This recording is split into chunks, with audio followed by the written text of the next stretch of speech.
Hello, everyone. Sorry, I had to start with that. Hello, and welcome to this reflection on the Cars trilogy. Vroom vroom. Yes. Uh, Hey, Ollie, I'm still getting a off-air sign. Oh, there we go. Now it says yeah. live. Now it takes a couple of minutes for your end to sort of see it, but it is live. I trust you. Okay. Yeah, as I was saying, yeah, we are reflecting on the Cars trilogy. I'm here with Alan and Harry, and we may be joined by another guest later on, the Dragon Critic, otherwise known as Lee. He might join us, depending on what he's doing. But for now, Hello. it's the three of us. With the release of Cars 3, Pixar's latest movie, we thought it best to go back and reflect on all three of the movies and, well, the entire trilogy. Pixar's second trilogy. So yeah, I'm gonna let Alan start on this one. So Alan, I think you're gonna be more of the positive side of this hangout. So I'm gonna let you kick us off with the original Cars movie from 2006. Okay. Well, positive for the most part, I guess. Although I think Harry will also be positive. But anyway. Oh yeah. Getting back to yours truly. Okay, the original Cars from 2006. Um, well, first of all, you have to understand how, for all the people out there who bitch and complain about the Cars movies, you have to understand the reason why they were made is because the head of Pixar, John Lasseter, is a huge automobile fan. He loves cars, loves cars, and it had always been his dream to make a Pixar movie focusing on automobiles because he's such a huge automobile buff. And obviously, some people in the audience and some critics had a problem with his concept because he decided to come up with this fantastical world of talking cars. They talk. They've got mouths and they got they've got eyeballs in their windshields. They've got teeth. They got tongues. They feel. And you can make a whole argument. You can argue forever about how can such a world exist. But I defend John Lasseter's decision to create this world on the basis that it's oh so obviously a work of fiction. It's all fantasy. It's a world that could only exist on a movie screen or your TV screen, depending on how you watch it. And if he's the creator of this world, of this fictional world, then in order for you to even have a remote chance of enjoying it, you just have to go along with it. And you just have to go, okay, in this world, cars talk because John Lasseter says that they talk. I mean, to be honest, like those people, they're just bitch. Like it's nitpicking. Like who care? How else would you have done it? Would you rather have had the eyes on the lights, on the headlights? That would have looked even worse. I've seen somebody Photoshop that, and it looks creepy. So I think the design of the cars is fine. Right. In fact, there's a little joke about that in the second Cars movie where we do see briefly an automobile that has the eyeballs in the headlights. Just as a joke. You might recall that. It's a fantasy world. It's a total fictional fantasy world of talking cars, but it exists because John Lasseter says it exists. And if cars talk, they talk because John Lasseter says they talk. And either you can go along with it or you can't. As a movie viewer, I choose to go along with it, okay, and say, okay, this is fantasy, it's fiction, it's an animated cartoon of talking cars. That's fine. Now, the next step is, can he and his Pixar crew come up with an entertaining story and an entertaining characters to go along with this concept of this world of talking cars? Regarding the original Cars, it didn't get the greatest of reviews, and in my opinion, it's certainly not the greatest of Pixar movies. It probably would not land in my top 10 favorite Pixar films, but I still think it's good. It's a good, entertaining Pixar film. I mean, I think it has some charm about it that appeals to me. I do overall like the characters of the talking cars. It may take you a little getting used to to get used to Lightning McQueen and Mater and all the other talking car characters that you see. But I got used to it and I accepted it and I said, okay, this is a world of talking cars. Now entertain me. And I mean, it gets off to a great start, with the race, the big race that kicks off the movie, because I had never seen CGI race cars in a film before. I think this was the first time they'd ever done it, and it really looked like a really cool, authentic auto race. So I thought that the animation was superb on it. Just kicking off with that animated race that kicks off the movie. It is a bit slow in places. I mean, I think this is still the longest of all the Pixar films. It's nearly 2 hours. It's too long. It is too long. It's literally 2 hours. Yeah, it's a little too long. It does kind of drag in places. But I did kind of like that. They did have a story to tell outside of the racetrack. When Lightning McQueen winds up at Radiator Springs and he meets the other characters like Doc Hudson, voiced by the late, great Paul Newman, and Mater the tow truck, and all the other characters. I mean, we've got a cop car, we've got a Jeep. Not Jar Jar Binks of Pixar. Rider, voiced by Cheech Marin, hey man, and all these other fun cars. Oh yeah, Alan, just to say about Mater, when you said, when he meets Mater the tow truck, Mater, who is not the Jar Jar Binks of Pixar. He's not the Jar Jar Binks of Pixar to me, and I'm definitely gonna have more to say about that when we get to Cars 2, because Mater is the main character of Cars 2. I will just briefly say that I'm sorry that a lot of people find Mater annoying. I don't find him annoying whatsoever. Just because he talks in a southern drawl does not make him annoying. I mean, you got to make him. It takes more than that for the character of Mater to annoy me, but he doesn't annoy me. I think he's a very likable guy. I stand by my defense of Mater that if you have to have an idiot character in your movie, at least make him or her a likable idiot. It's my opinion that Mater is a likable idiot. Whereas I agree. Just plain, he's an annoying idiot, and in fact, I'll take Mater the tow truck over Linguini from Ratatouille any day.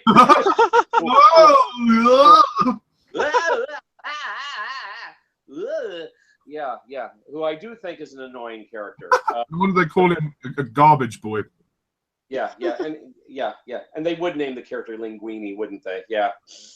Doesn't surprise me, but anyway, but Mater doesn't annoy me. I like him just fine, and I think Larry the Cable Guy, the stand-up comic who does the voice of Mater, I think he's funny. He doesn't annoy me. I think the animation is beautiful in that, all the sights of Radiator Springs. I love that nighttime scene where they flick on all the neon lights in the town.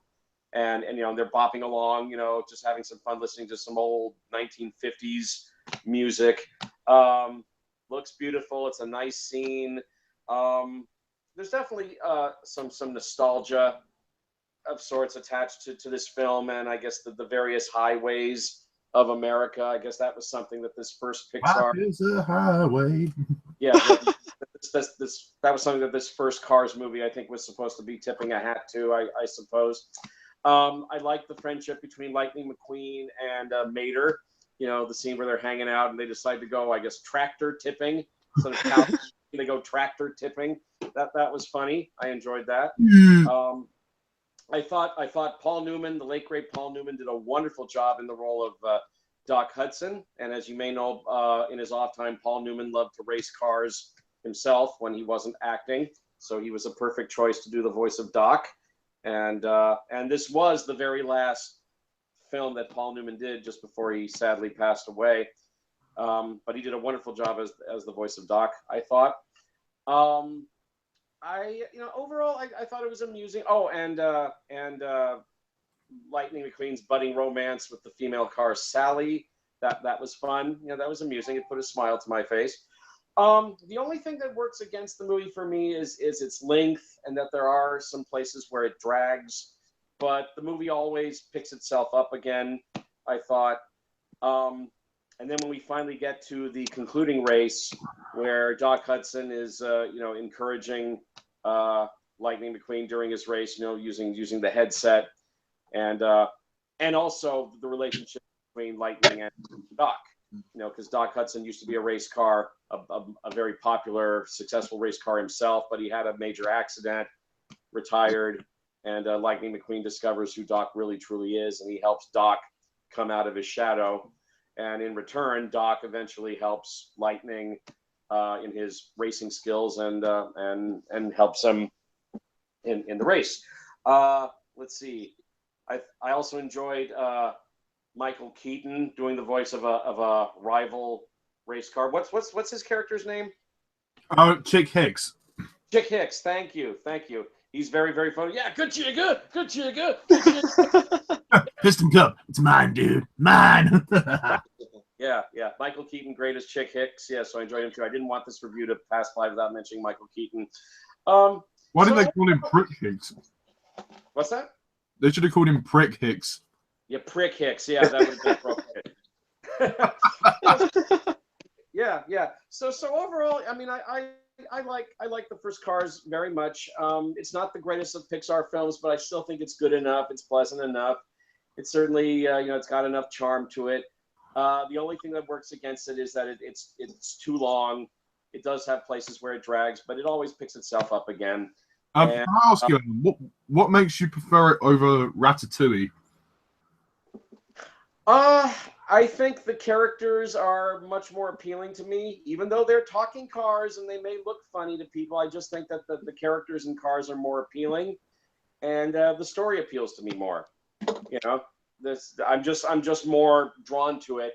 Whereas Ratatouille, I just couldn't get into this. I just didn't care about this rat that wanted to become a chef. I couldn't care less. I just couldn't get into it. Yes, as you said, the concept of a rat cooking, I couldn't get it. I came away admiring the beautiful animation of that movie, but the story, the characters, I'm sorry, that just did nothing for me. But Cars, even though Cars is not the greatest reviewed of Pixar movies, I mean, not every film critic was polite to it. But I think it has enough charm. I do like the talking car characters, and I do like Lightning McQueen and Mater and the other car characters. And like I said, my only real criticism of the film is that it's too long and that it drags in places. But other than that, I still found it to be very good, very enjoyable. Maybe not the greatest of Pixar movies, but it's still good, in my opinion. So I would say for the original Cars, on a scale of 1 to 10, I will give it a 7. Good. Excellent. So now we're changing gears. Lol. Moving over to Harry. So Harry, what do you think of Cars, the original? Well, to all those Cars haters, I say, shut up. Cars is an excellent animated movie. There, I said it. I have always, ever since I first... Yeah, I have always, ever since I first saw the original Cars back in 2006, I was only 10 when it came out. I have so many nostalgic memories of it. I have always really liked it.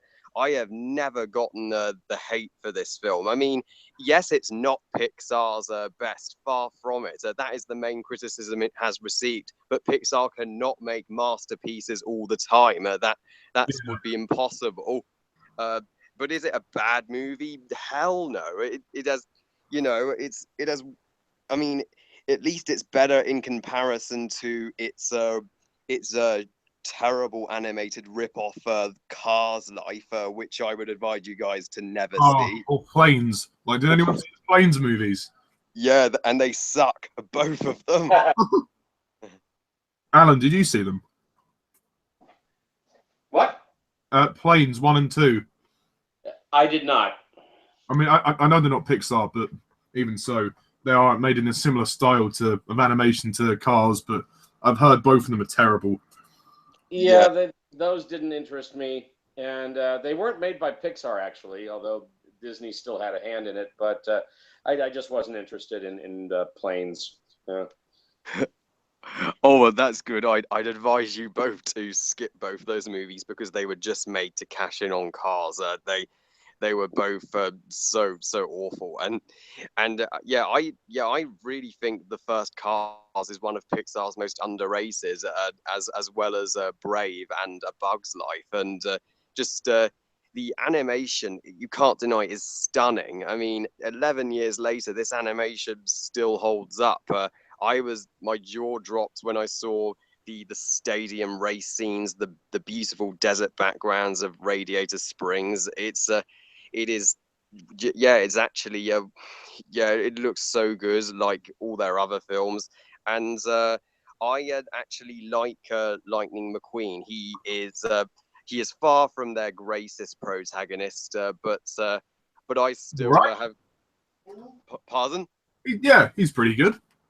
Yeah, he's solid. I mean, I have a lot of merchandise of him too that I collect as a kid. Yes, that's the main reason this Cars is a franchise, to sell toys. I mean, I recently went to Disneyland, and trust me, they had tons of Cars merchandise there. They probably wouldn't have done if Cars 3 wasn't coming out. Oh, oh, yeah. Yeah, true. It was all Cars 3, pretty much. And I do like a Lightning journey to becoming a better person. I mean, it does feel very natural how he starts out, well, being a jerk because he's never known life with friends. He's just been a race car trying to win himself. But once he gets to Radiator Springs, he finds there's much more to life than that, and he's realized he's really missed it all. And to address the criticism with Mesa, I agree with Alan. I like Mesa. He has a lot of charm to it. He's he's great fun. I do not think he's the Jar Jar Binks of Pixar whatsoever. I mean, he gone home. Exactly. That's what he'd say. He's just, and in this film, he actually serves his purpose as the supporting comic relief character, as he should be. They don't make him the main character as they wrongly did in the next film, thank God. And sorry, Alan. Yeah, sorry, Alan. And just and all right, sorry. Oh, that's okay. And just my favorite character in this movie would definitely be Doc Hudson, voiced by Paul Newman. Wow, a wonderful actor. And Doc's story is so tragic. It's so interesting how he was a racer himself in the 50s, and because of a devastating crash, they quit on him. And now McQueen has come into his life. It's inspired of obviously Doc to get back into racing again. And yeah, he is. I actually go as far as saying Doc is one of the deepest Pixar characters, and I never thought they'd have one of those in a Cars movie. And I really like Sally. Yeah, she's a lovely love interest for McQueen. Well, Porsche. Oh yeah, Porsche. Yeah, she is pretty sexy for a car actually, and she and their romance does feel well earned. At first, she hates McQueen because obviously he destroys the road and is an asshole to everybody. Really makes him better when she just takes a nice drive with him and shows him and tells him the truth of what happened to Radiator Springs, how the interstate bypassed them, which is such a beautiful scene. That's one of my favorite moments in the whole movie. Boy, does that bring a tear to your eye, that song that they play. Yeah, the soundtrack as well. Wow, it's really enjoyable. I mean, I love the Life is a Highway song, especially. That's so catchy. And I also enjoy the side characters in Radiator Springs. they're great fun, and and the movie is really long. It is still Pixar's longest movie, but a 2-hour runtime. But unlike most, I don't feel the length. I think the length is justified. You have you because without it, I don't think McQueen's character arc to becoming better would have felt as well earned and would have felt slightly rushed. It's and the racing scenes are epic. They just take my breath away how they did that. And also another character, Weathers, I think is another great role model for McQueen. And though my only criticism with this movie would be, I do think the antagonist Chick Hicks, or Prick Hicks, as you guys called him, voiced by Michael Keaton, I do think he's just an okay villain, but he is one of Pixar's more forgettable. He's barely in it. So he's only in like the beginning and disappears in the middle and then appears again at the end. And how the hell does he cause all those crashes without getting disqualified? And although I do think the ending is very brave and bold to have McQueen actually lose the race. If this movie was made by any other animation company, it would have gone the predictable round of McQueen winning, but it chose to make McQueen a decent human being and actually help the king across the finish line in his last race. Because that's actually a nice. And may I also just throw in, at least Lightning McQueen still finishes the race himself. He still crosses the line and finishes the race. Yeah, he's still a. Yeah. Unlike when we get to the third movie. Oh. Spoilers. But yeah, at least in the first movie, he still finishes the race, so it's all fine and good, you know. Exactly. At least it's still his. Why do they call him Mr. the King? Like, what's his real name? His real name's the King Strip Weathers. Oh, yeah. He says to him at the beginning, "But you're stupid." The only other thing I can think of is that the King, he's voiced by Richard Petty, who was a real race car driver. I mean, one of the most successful race car drivers here in America. I mean, he's retired now. But I mean, he was hugely successful, and I think he was called the King as a racer, because he was successful. So they basically used him as himself, as a car in the Cars movie. Basically, yeah. Was he retired when they made the first Cars film?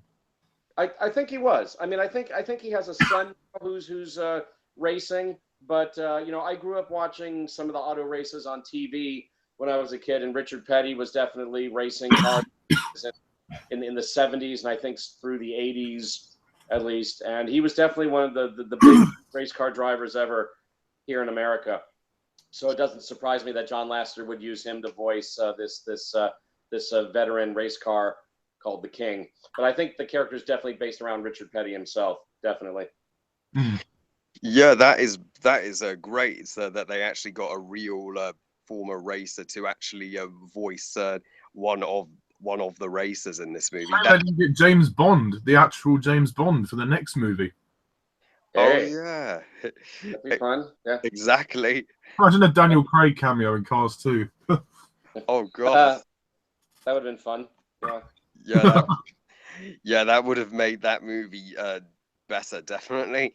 The fact that they actually took the time to actually look for real former racers to voice these racers, that is dedication. Yeah, Pixar, they really work that hard and do their homework when it comes to their animated films. And I also appreciate that John Lasseter loves this film. It's so personal to him. It's inspired by his love of cars and his father, and he actually made this movie come true. I don't care that the cars are alive and they're in a world of just cars. I don't care if it doesn't make sense. What did they expect? Did they expect a silent movie with cars driving around? Well, yeah, you've got you've got to make them characters, otherwise there's going to Yeah, be no story. they had to talk. They had to talk. I mean, you I couldn't mean, make you it. have one that sounds like Owen Wilson. You know, I'm like a car now. Like you have to have characters, exactly. Definitely, yeah. So overall, loads will disagree with me, but I really like Cars. It is another great Pixar movie. I'd go as far as saying it's my 10th favorite Pixar film. Yeah, I would even put it. Yeah, yeah, I know. I would actually put Cars in my top 10 Pixar movies. Yes, let the hate comments come at me, but I stand by that opinion, and I am going to rate. And Cars is easily, yeah, the best movie in this trilogy, in my opinion. So, yeah, I am going to rate Cars a 9 out of 10. Yes. It's on. Wow. Oh. Yes. How about that? After so much positivity, I hate to be the elephant in the room. I have to strongly disagree with both you and Alan. What? Sorry, guys. Boo. I'm really sorry, guys, to put it down on this, but Cars is actually my least favorite Pixar movie. I hate to say that. I really do. Not surprised. Yeah. Well, I mean, if you see my ranking, you know. Well, I don't hate this movie. I think it's okay. I just don't think it's as good as the other movies. It's certainly not terrible, and it's far more intelligent than some other animated films you get today. But I just feel like, I mean, well, yes, I appreciate the fact that this is a movie that has been, I mean, I've said this before, this is a movie that's been made for themselves. Pixar filmmakers, specifically John Lasseter, have made this for themselves. I understand that, and I respect that, and I'm glad that he's made something that he feels really sentimental about. But for me, that sentimentality didn't reach as far as the audience. I like the idea of the moral message of the story, like there's more to life than fame and fortune, and you know that's good. It teaches people about that. But for me, basically, there's nothing else that really happens. I mean, the first problem I have with Cars is it's running time. It's too long. It's just too long, and I struggle to sit through it. There are just so many unnecessary scenes. Beautifully animated, yes, but like you could cut at least half an hour of this movie out, and it would be a much more enjoyable watch. I can't really even say this is a fun watch because it's too long. I mean, and also it takes, like, when they get to Radiator Springs, I mean, it starts out pretty well with the racing and Lightning McQueen. We sort of see how he's a rookie. He's trying to win his first race. He's a bit cocky. He's a bit of a prick. It's a bit of a prick car. And he kind of, he's you know, he's only after the sort of the notoriety really of it all. And then, you know, when he gets to Radiator Springs, the film just slows down to a sluggish pace. And for me, whilst it's nice to look at, I just lost interest very quickly. Even though when we get to Doc Hudson's character, when we find out who he is, that's kind of interesting. But by then I thought I'm not emotionally invested in this movie, which is unusual for Pixar. But on this occasion, I was bored. I was really, really bored. I wanted to love this movie. I wanted to embrace it. I mean, the racing scenes are quite cool, even though there's not many of them. To be fair, I guess that's one praise for the movie. I'm glad that they didn't have racing for the whole film, because that would have been so, even worse. That would have been so boring and so dull. It would have been repetitive. Yeah, exactly. Which is why I'm kind of I'm going to re-mention this in the Cars 3 when we talk about Cars 3.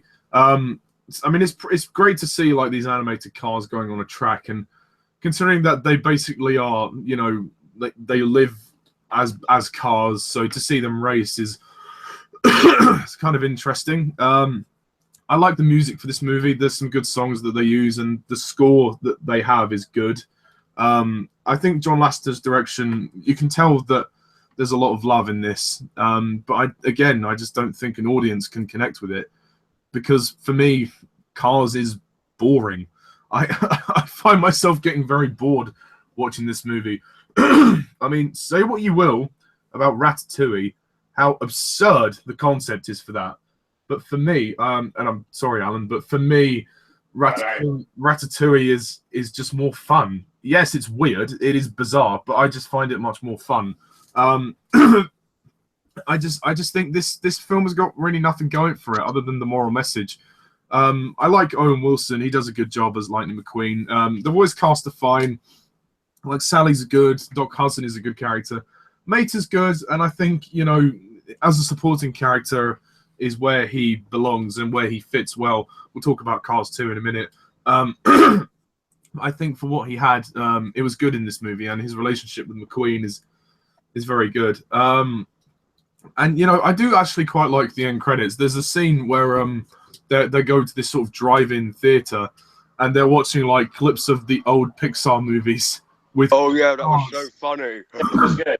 That was good. Yeah, to basically show the scenes where John Ratzenberger, who voices Mac, was in, because John Ratzenberger's the actor that's voiced a character in every single Pixar movie so far since the first Toy Story.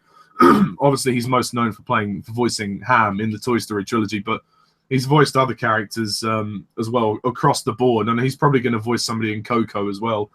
So that was nice. The comedy's good. I do find some of the scenes quite funny. I just don't like the whole Lightning McQueen fixing the road. It takes so long. Oh, like he tries to fix it first, and then it takes ages before he fixes it again. Yeah. Oh, I'll admit those are parts where the movie really drags. I'll agree with you there. Yeah, I'm glad we agree on that. I do like the tractor tipping scene. That was funny. But I can't say much more about this movie. It's just dull. It's boring. It's dull. It's sluggish. I appreciate the moral message, but for me, I mean, obviously, it's not the deepest Pixar film. It doesn't connect with me as much as, say, like Toy Story or The Incredibles or Inside Out or something like that, or even Finding Nemo. It doesn't have much going for it, and I don't even think young boys are going to like it, because they won't have the patience to sit through a 2-hour movie. And there's not much that go like the middle of this movie. Like the first act and the third act are quite good. I mean, the first act is obviously when he's doing the race, and then he enters into Radiator Springs. He gets trapped there. All of the scenes, like most of the scenes in Radiator Springs, for me, were just so boring. I mean, the side characters are quite good. I do like them. Like you have Flo, Ramon, Luigi, Guido. All of them lot, they're great. I also quite liked the cameo from Lewis Hamilton at the very end. That was funny. When Luigi says, "Oh my God, a real Ferrari," and he faints. Yeah, that was really funny. But yeah, again, this movie's just kind of nothing really. So I don't think the story's really up to much. I mean, considering it's a movie about cars, I'm surprised how slowly the film moves. I do, however, think that the best scene of Cars is when Sally and McQueen take a drive, as they say, when they drive past the waterfall. Just stunning to look at on a visual level. And, I do like the climax of this movie, like the third act of it, when McQueen, he goes to help I can't speak. When he goes to help Mr. the King, towards the end of the finish line after Chick pricks goes into crash. And speaking of which, Michael Keaton as Chick pricks. He was good. I mean, for what the scenes he had, he was good. I mean, he just really went full over the top for it.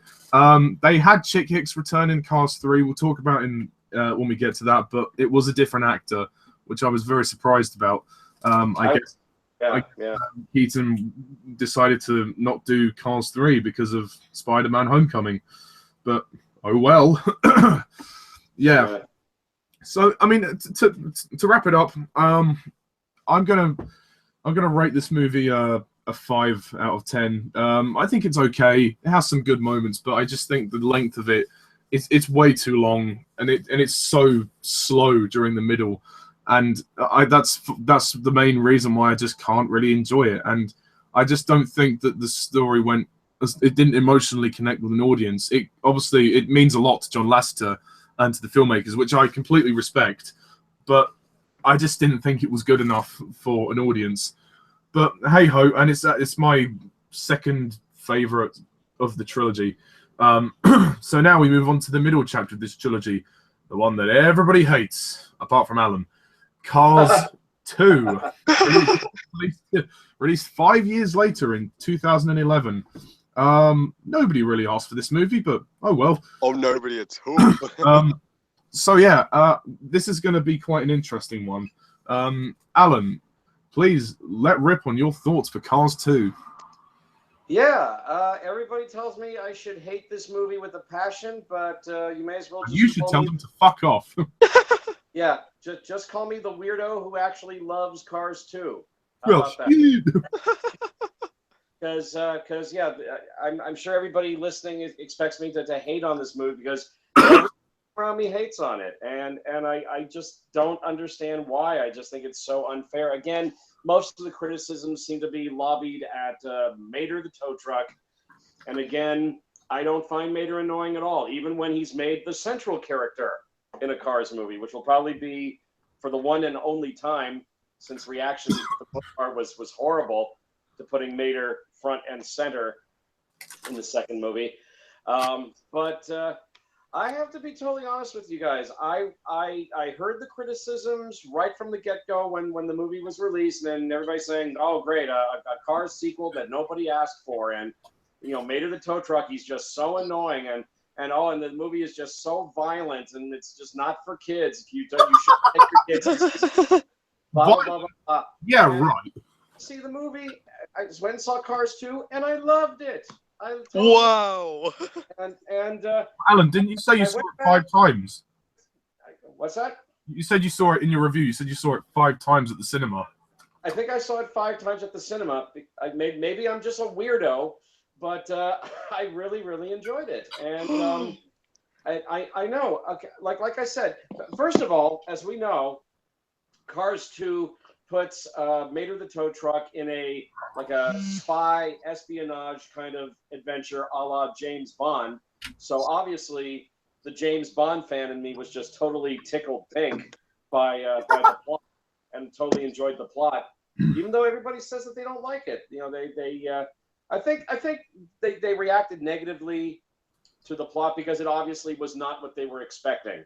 They weren't expecting Mater to be the central character for one thing, but they also were not expecting a spy movie. Well, actually, yeah, saying that, the poster for this movie has Lightning McQueen in the forefront of the poster. That's very confusing marketing.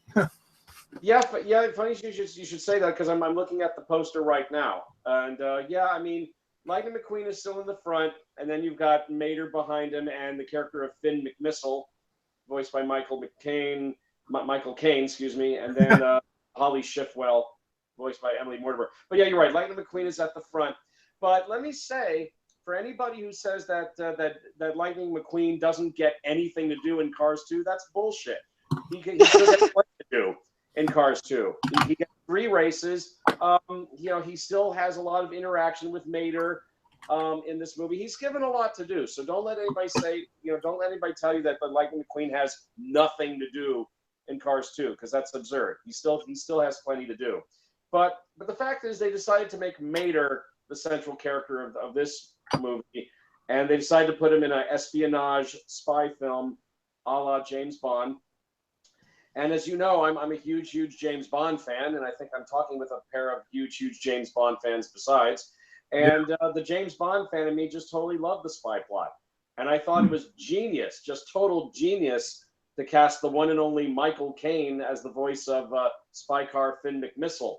And the fact that Finn McMissile's car is obviously modeled after an Aston Martin, James Bond's classic car, and the fact that Finn has all these neat gadgets and things, tons and tons of cool gadgets on him.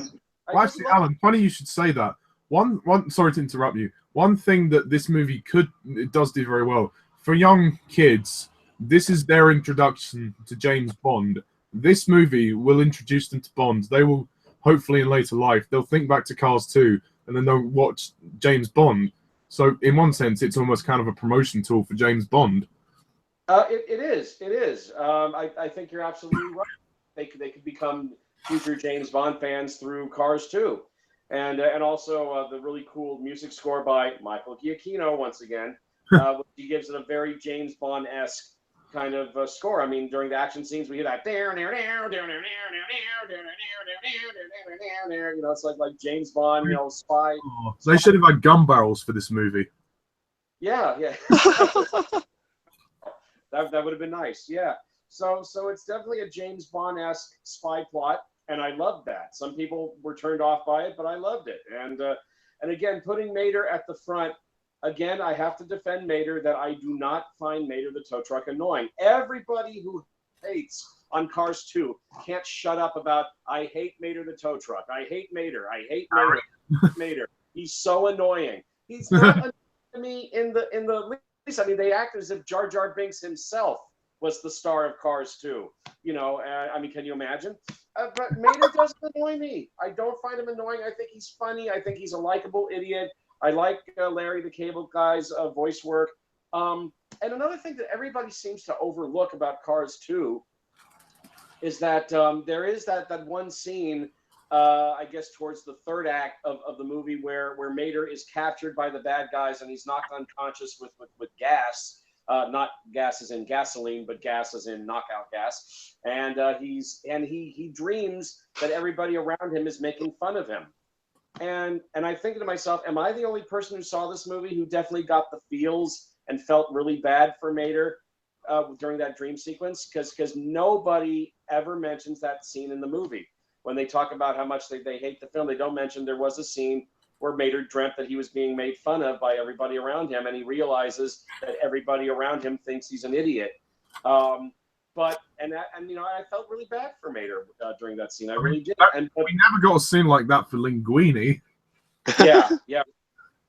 But the fact is, in the end, Mater rises to the challenge. He proves himself to be, a brave tow truck, even if brave. Even if he still has some idiot qualities about him, but he's a brave idiot, and he figures out the mystery at the end. He solves it. So so that he kind of redeems himself. He totally redeems himself. He even gets a knighthood from the Queen car at the end. Yeah, that was a nice touch, actually. Yeah, it was.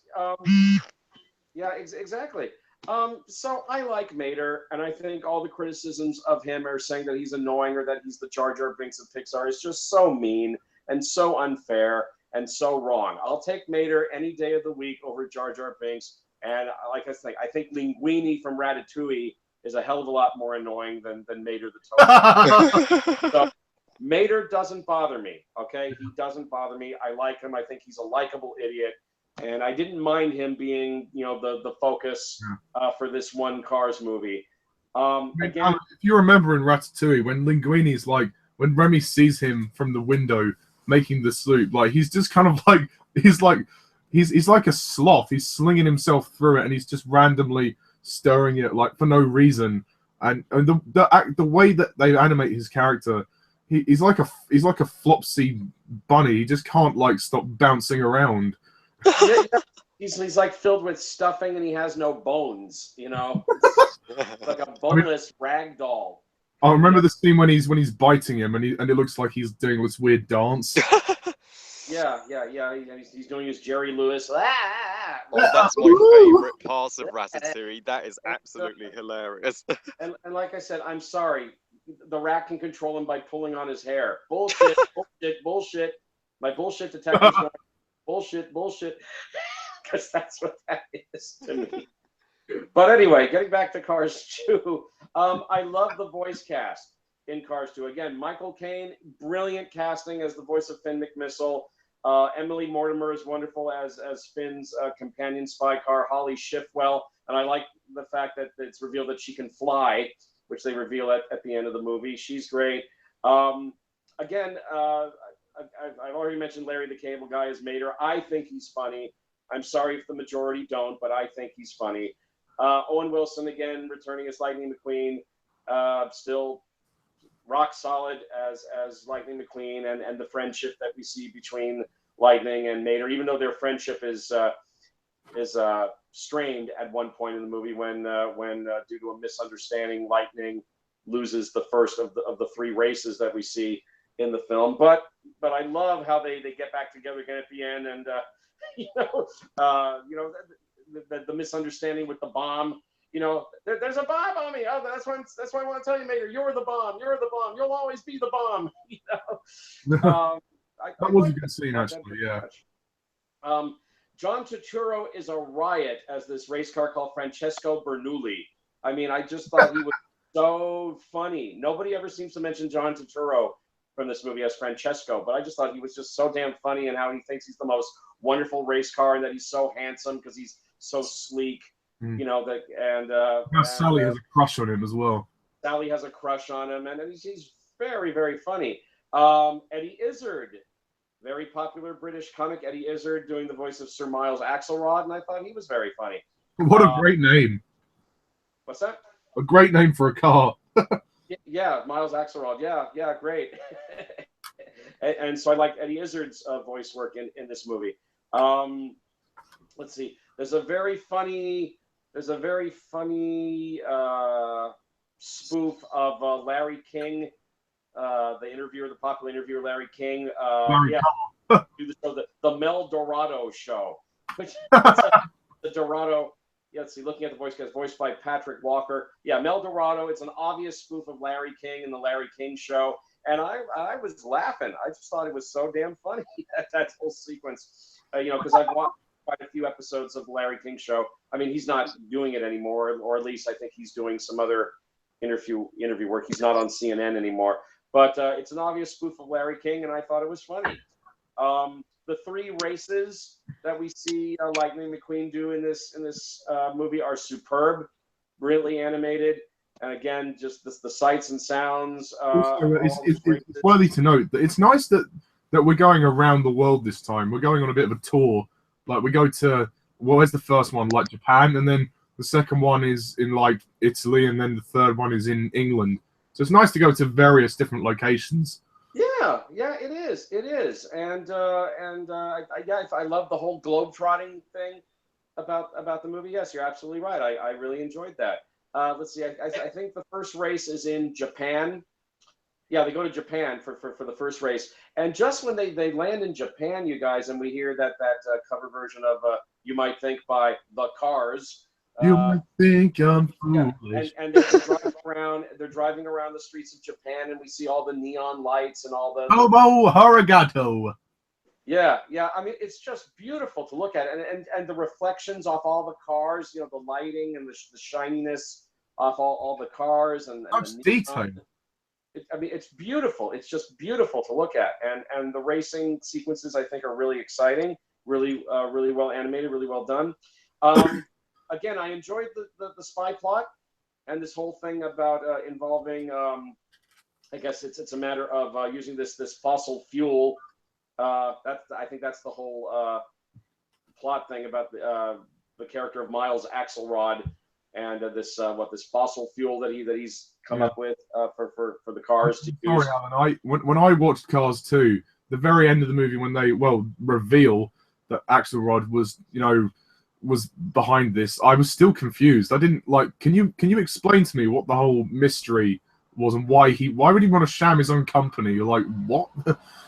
It made no sense.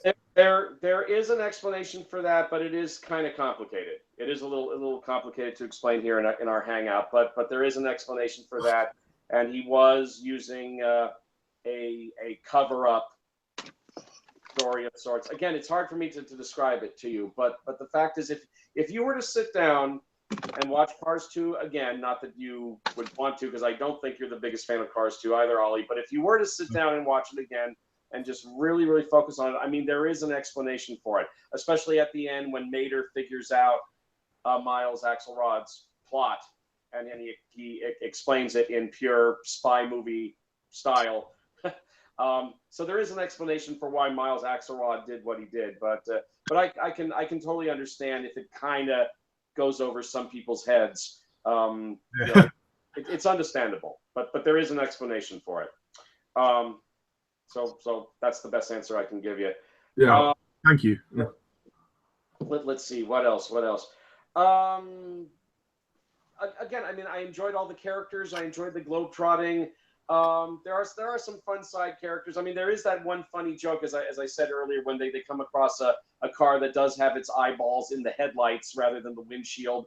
I love the character of the French three-wheeled car that they meet in France. He's a funny character. So I liked his appearance and how they managed to get information out of him. I got a big kick out of there's one part in the second act where the henchmen cars, who are devoted to their unseen leader, who turns out to be Miles Axelrod in the end, how they're watching his speech on a monitor, even though we don't see Miles Axelrod's face. And I love how he tells them embrace your inner lemon, let it drive you. That's one of my all-time favorite lines in any Pixar movie, and you can use that in your life, because these a lot of the cars. That's another plot line of Cars 2, is that there's a lot of cars that are known as lemons because they're old. Companies don't make the parts for them anymore, so they're considered old. Lemons. And embrace your inner lemon. Is this the scene where Mater disguises himself to get into the meeting? Yes, it is. Oh, yes, no, thank you. Yes, sorry.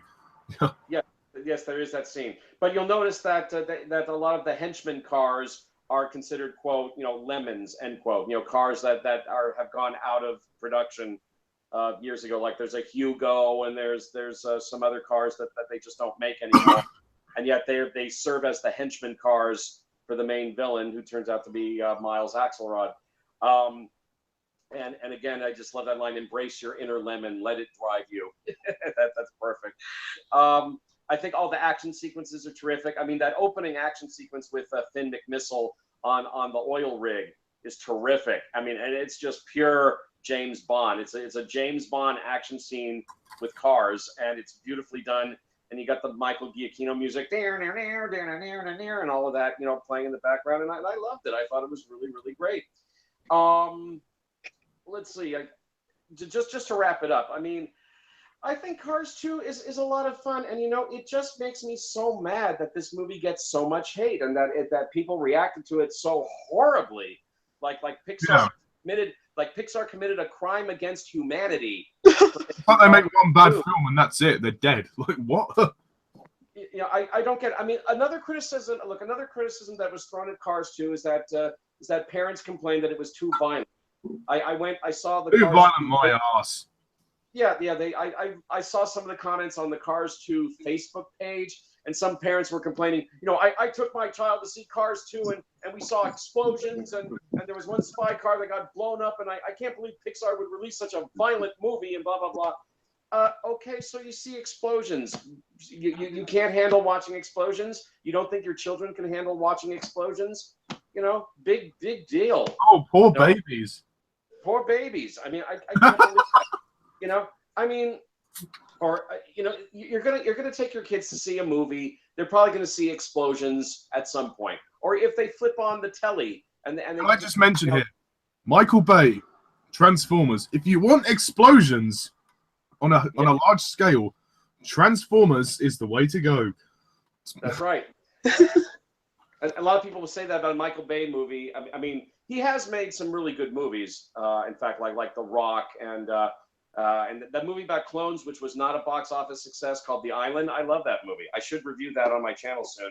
He has made good movies in the past, but the Transformers movies in general, it's just a lot of boom, boom, boom, boom, boom, boom, boom, boom, boom, boom. Yeah. I agree with you there. But yeah, the amount of hate that Cars 2 gets, it's just mind-boggling to me, because I really, truly don't see anything wrong with this film, even though everybody around me says it sucks. Everybody around me says you prefer it to the first one, right? What? You prefer it to the first one.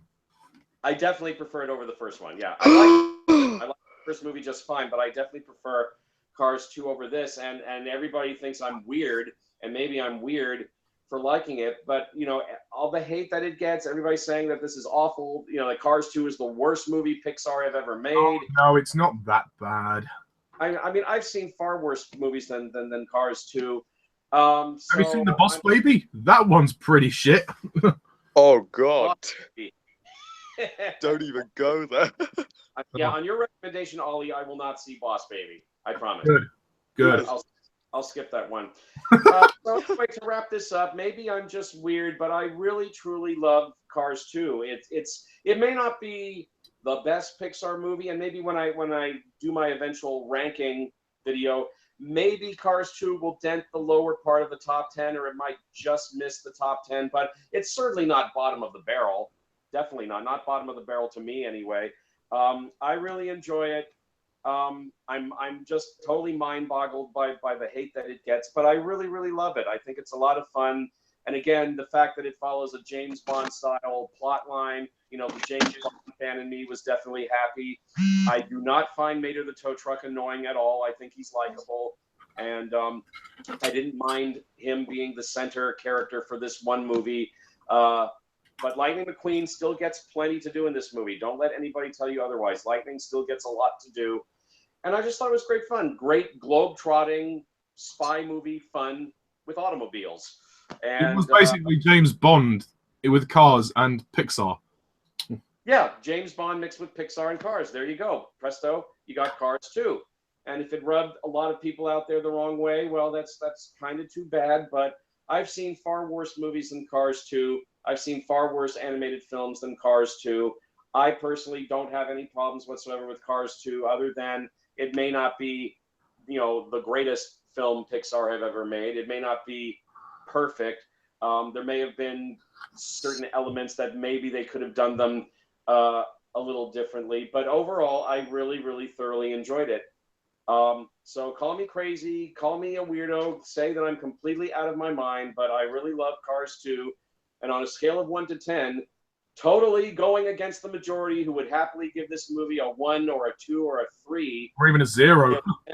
I'm going against the majority, and I'm going to give Cars 2 a 9. Ooh! Ooh! Well, Alan, you might want to cover your ears, because I have a bad feeling I know what's coming. Oh, that's okay. That's okay. Yeah. But it's nothing you haven't heard before. Ready for it. I realize I'm in the minority, and I'm always in the minority. I just want to say before we pass the microphone over to the next guy, I really do love Cars 2, even if I am in the minority. And it's a shame that the third one, disappointed you. It is, but we'll get to that next. Yeah, so, Harry, I guess all that's left to say is, let her rip.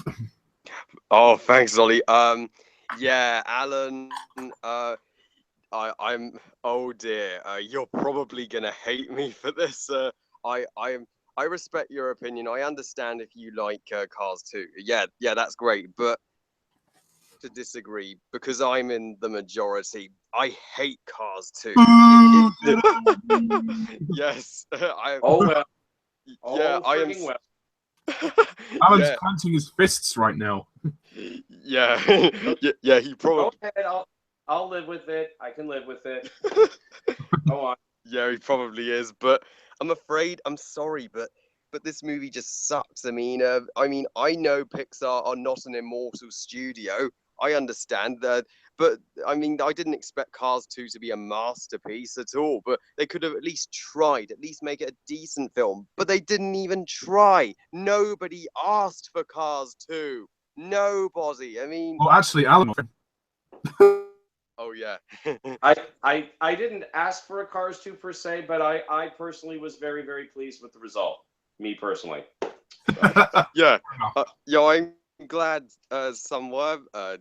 I'm glad some were satisfied. I mean, not every movie that turns out to be good has to be asked for, but it's just. I think this is such an embarrassingly bad movie from Pixar to come out. Pixar follow up the magnificent Toy Story 3 with this. I mean, it's just a joke. I mean, John Lasseter, I can't believe John Lasseter, one of Pixar's best directors, actually directed this.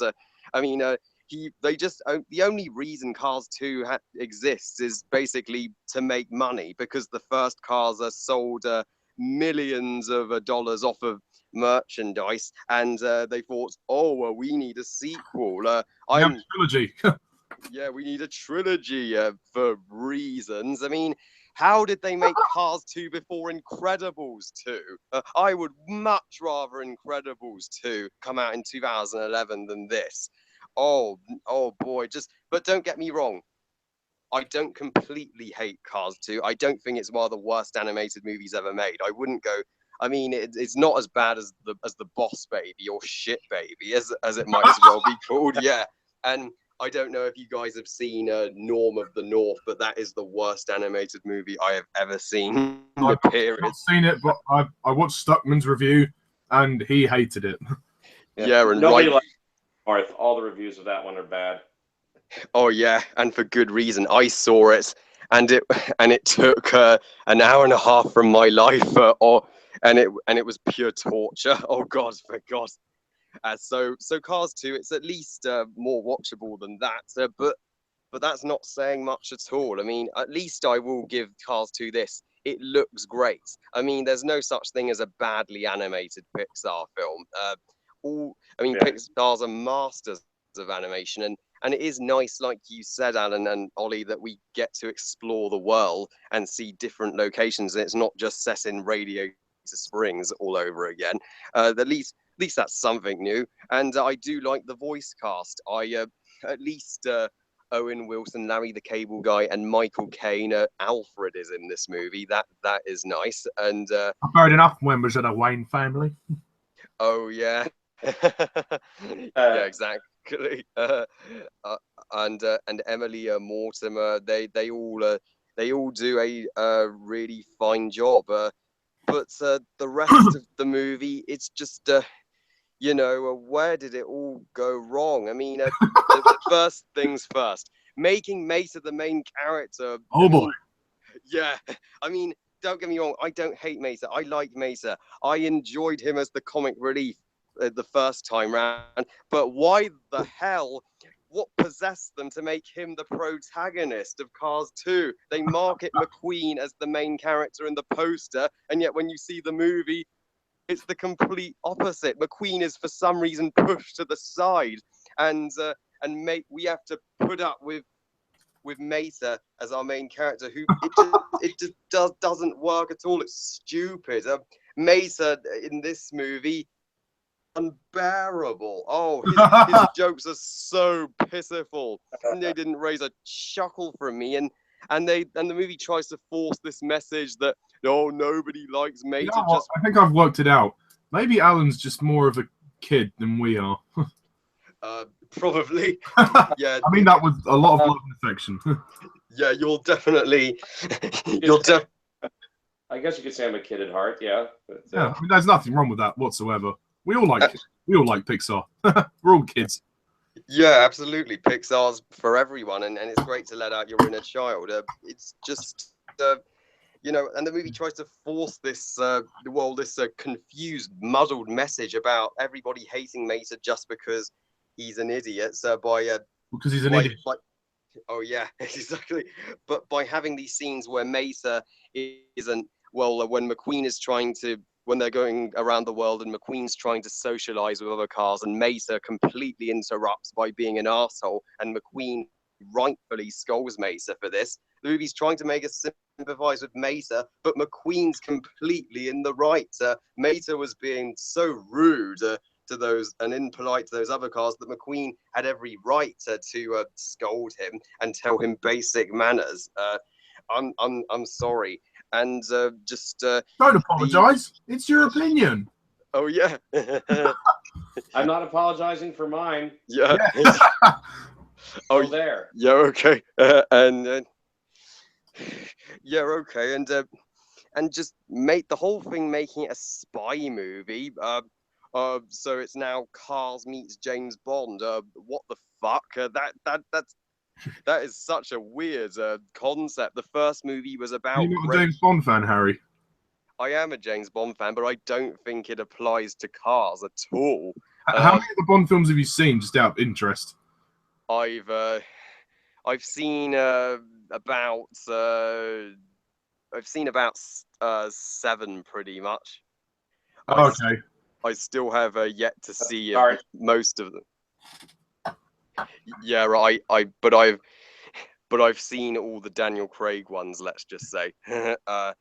But yeah, James Bond. It just doesn't. I don't think it applies to Cars. Cars should just be about racing, which is what the first movie set up, and all of the characters from Radiator Springs, they do jack shit in this movie. I mean, even Sally, who I really liked in the first film, is completely pushed aside. And there's no Doc Hudson in Cars 2. I mean, Well, that's because of Paul Newman. He passed Oh, away Yeah, after yeah. the first one. Right. oh yeah, yeah. I know. I understand that they respectfully didn't want to include Doc because of Paul Newman's passing. But yeah, that I can respect that. It's just, but they don't even mention him, and he has no impact on the story at all. So this film, it feels pretty much like filler. Hopefully, Cars 3 sort of made up for that. Yeah, I am pleased they did bring him up again in Cars 3. That was a great apology for this, and well the thing with Finn McMissile and Holly mistaking Mesa for a master spy. It's ridiculous. Why would they believe this guy is an intelligent spy? Are they on crack? I mean, yeah, I have to agree with you. Like McMissile, particularly Finn, when he thinks Meta's pretending to be an idiot, I find that kind of unbelievable. That's a little strange. Like, how can they mistake him, the tow truck, for an American agent? It seems a bit unbelievable to me. Like, they may as well have called her Holly Shipwell, as in ship relationship with Meta. Wink, wink, nudge. Oh yeah. Oh yeah. Oh god. Yeah.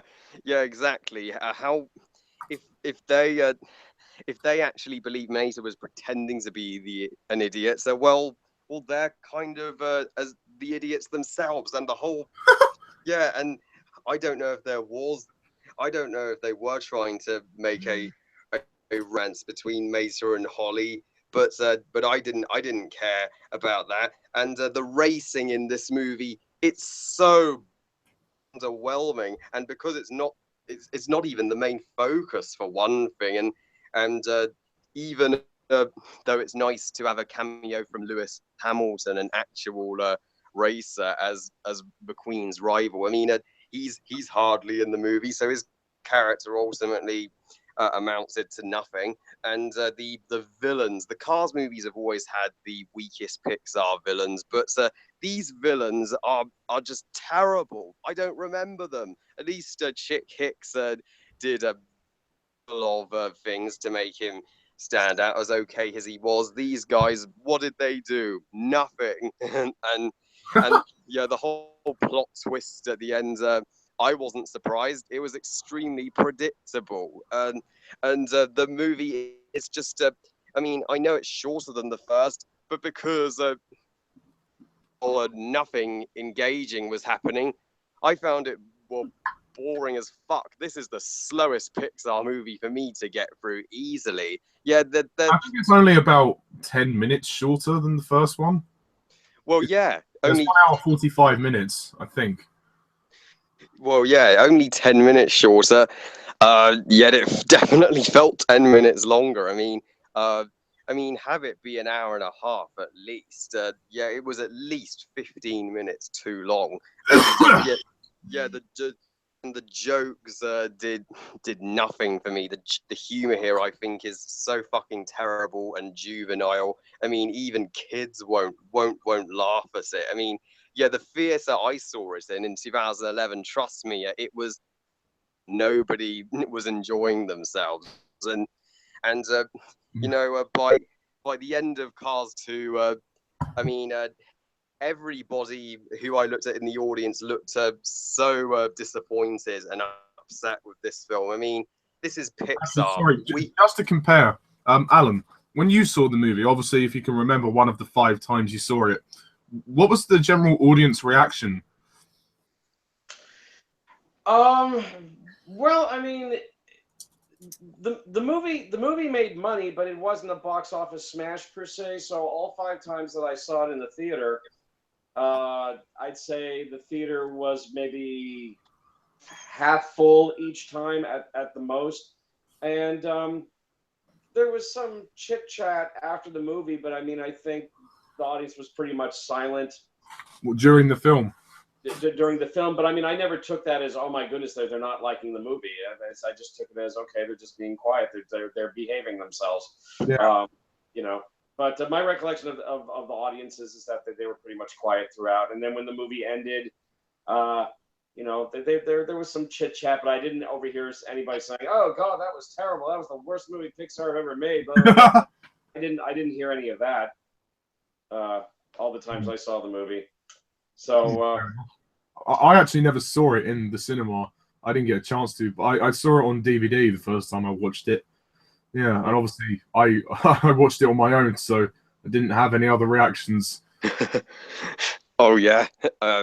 Okay. Yeah, fair enough. can I throw in before Harry resumes that when I went and saw Ratatouille, on the other hand, it was a house and the kids were talking and talking and talking, and the parents kept telling them to shut up because they were entertained by anything on the screen in Ratatouille. So that's a big standout moment for me right there. Oh, Right? God. First 2 got a better reception than Ratatouille did. That's saying something. Oh, so the audience were pretty bored by Ratatouille, I take it. Oh yeah. Did they laugh at Linguini? No. I think that the kids were just bored shitless by the movie and just were not entertaining. It's the polar opposite of when, say, we go and see a Toy Story movie. You know, they're quiet. They need to be quiet. They laugh when they need to laugh, and they're thoroughly enjoying it. But Ratatouille, they're just mommy, daddy, and they wouldn't shut up because I think they were bored by it and they couldn't understand it. You know? Can I just say, yeah, in defense of Ratatouille, I don't find Linguini annoying. Sure, he's a bumbling idiot, but he's fun. Yeah, but he's fun. What? Yeah, I actually feel sorry for the guy. I actually wanted him to succeed. Oh yeah, I never asked you, like, because you didn't mention it in the review. What did you think of the whole plot twist with him being Gusto's son? I thought it came out of nowhere. Like,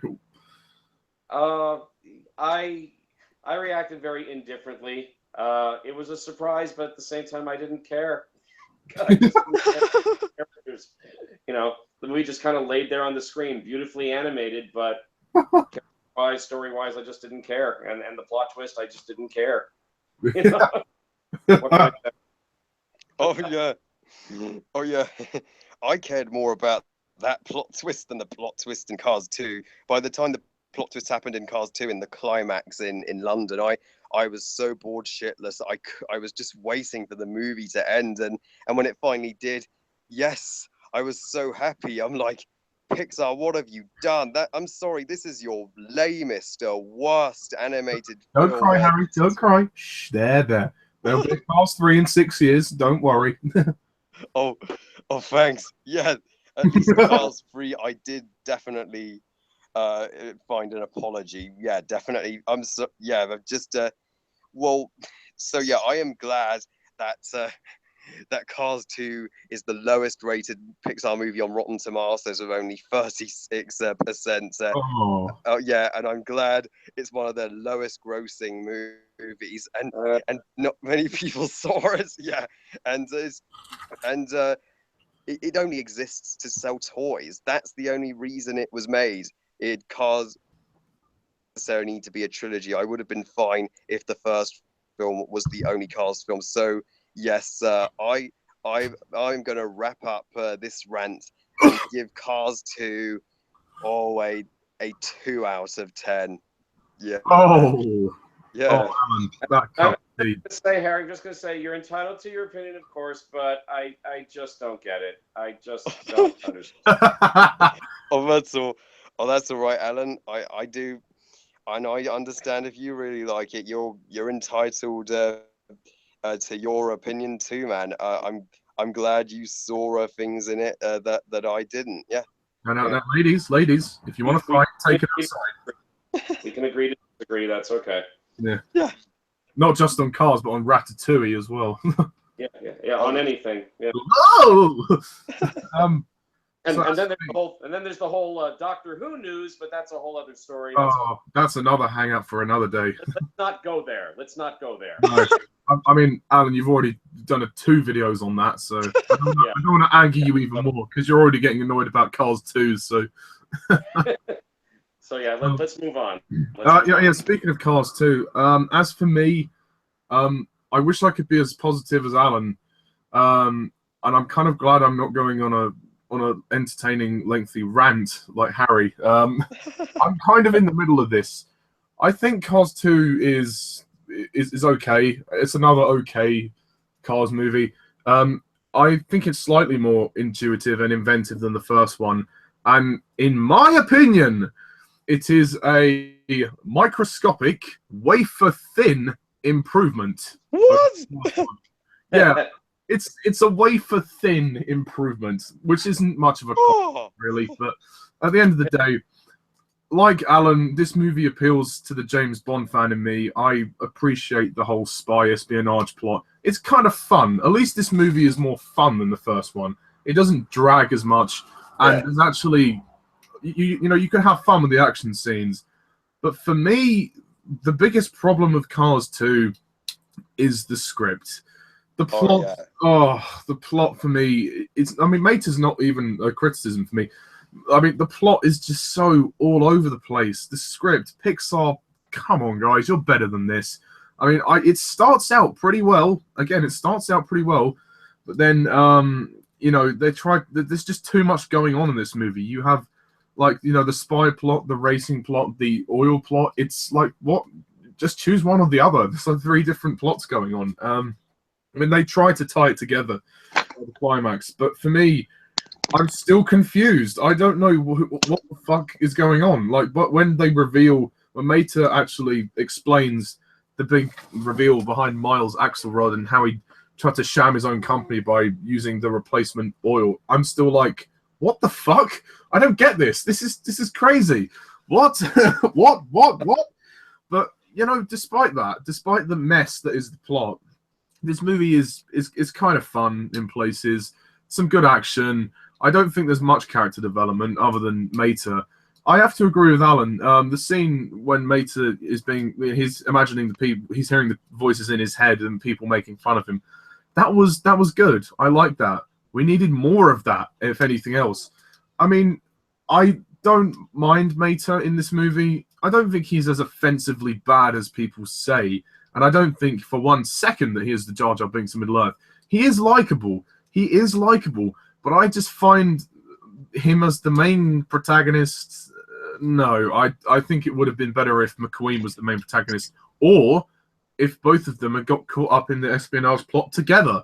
I think that would have been a lot better, because then you could have seen they would have been together and their friends. You would have seen clearly how their friendship would have expanded. And I'm sorry, Alan, but I thought McQueen, whilst what he had in the film was good, but he was only there for the racing. He should have been more integral to the plot than he was. I mean, towards the end, obviously, you know, when he's trying to apologize to Mater and he says, "Oh, you're the bomb."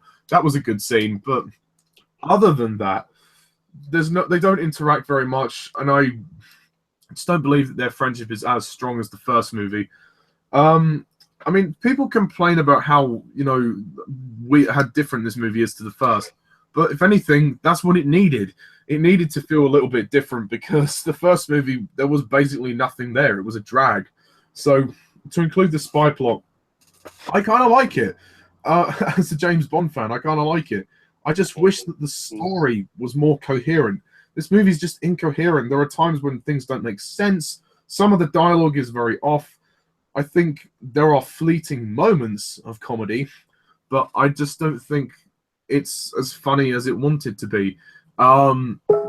it's a disappointment. I'm sorry. I don't hate it. I don't hate it. Like, I think it's all right. I don't think it deserves to be hated on. Sorry, Harry. I have to disagree with you. I don't think it's as bad as you say. Oh, that's all right. But for me, it's just a bit of a mess. It's all over the place. There's too much going on. I'm really happy, Alan, that you love it. I'm really happy that there's somebody that loves it. Thank you. I really wish I could love it, but I've seen it like twice, and both times I've watched it, I've just not. I can't get into it. I just can't get into it. Well, whilst yes, it's an improvement over. It's a wafer thin improvement over the first one. That ain't saying much for me. I do like the film score by Michael Giacchino. Is that how you say his name? Michael Giacchino. When he goes down. The Dragon Critics joined. Oh, hello. Oh, hello. Howdy, fellas. Hello. Okay. What's up? Hi. What's up? Well, you're very loud at the moment, Lee. Your volume up, really. Sorry about that. That's all right. How's everybody doing? Good. By the way, everybody, this is the Dragon Critic, also known as Lee. Lee, this is Alan. Alan, this is Lee. Hello. Hey, Alan. Yeah. Sorry. Is there any chance you could turn your volume down a little bit? Sorry. There we go. Oh, my bad. Yeah. No, that's Hey, fine. Harry. Talking in the background, Dragon. Yeah. I'm just wrapping up on Cars 2, and then I'll let you talk about your thoughts on 1 and 2. Well, I think it's great. Yeah. Okay. So yeah, where was I? Yeah, the score by Michael Giacchino, I really like it. I think it's cool. It has a down it's very intimate. Sorry, I'm finding it really difficult to talk. Yeah, Dragon. What are all those background?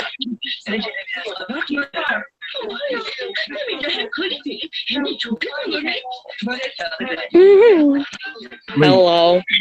Yeah? Are you not able to turn your volume down a bit? Sorry, it's really difficult to speak. Oh, my bad. Hang on. Is that good?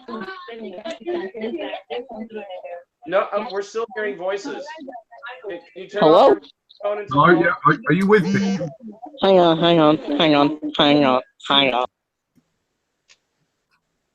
Oh, sorry. Oh, blimey, that was loud.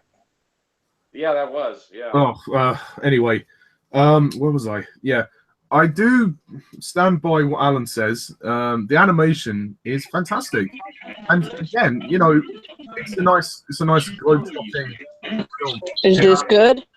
No. It's still the same volume, buddy. It's still the same volume. Can you turn off your microphone until all is Okay. Yeah. Okay. Oh, sorry. It's really distracting. Yeah. Anyway, as I was saying, I as a James Bond fan, what I've always liked about those movies is the whole travelogue aspect. That they travel the world to different locations, and Cars 2 does homage that, and I find that very very entertaining. Sorry. I think it's actually a very good movie, to be honest. Yeah. off your microphone? Okay, Lee, this isn't working out, man. I think. Do you mind if I remove you just for a minute? It's nothing personal, but your microphone is way too loud. Hang on, let me think. Oh, blimey! If it happens again, I'll just have to remove him. I've got no other choice. Yeah, I don't blame you. Yeah. Yeah, sorry guys. Okay, what I was trying to say was, yeah, I like the travelogue aspect of this movie, and the racing isn't the primary focus of the movie, but I think that's fine because at the end of the day, oh, you're right, Harry. Yeah, I'm fine, mate.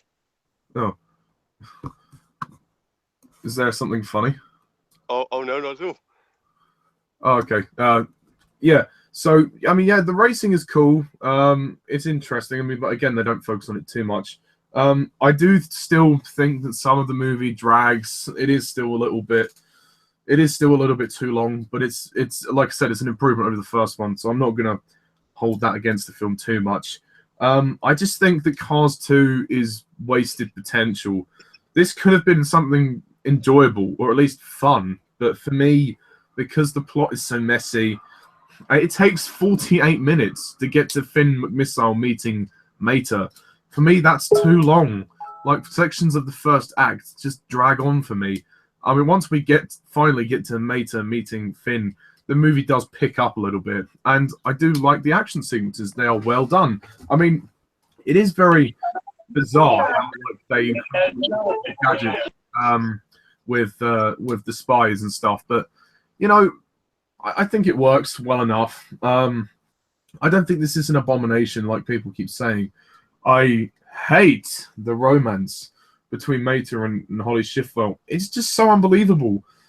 Oh God, I don't. There's no chemistry. Yeah, there's no chemistry, and it goes nowhere. I'm not going to rant about it, but there was no need to put it in the movie. We already had a car couple. We had Lightning and Sally, and it should have stayed like that. Really, it was only done for the comedy.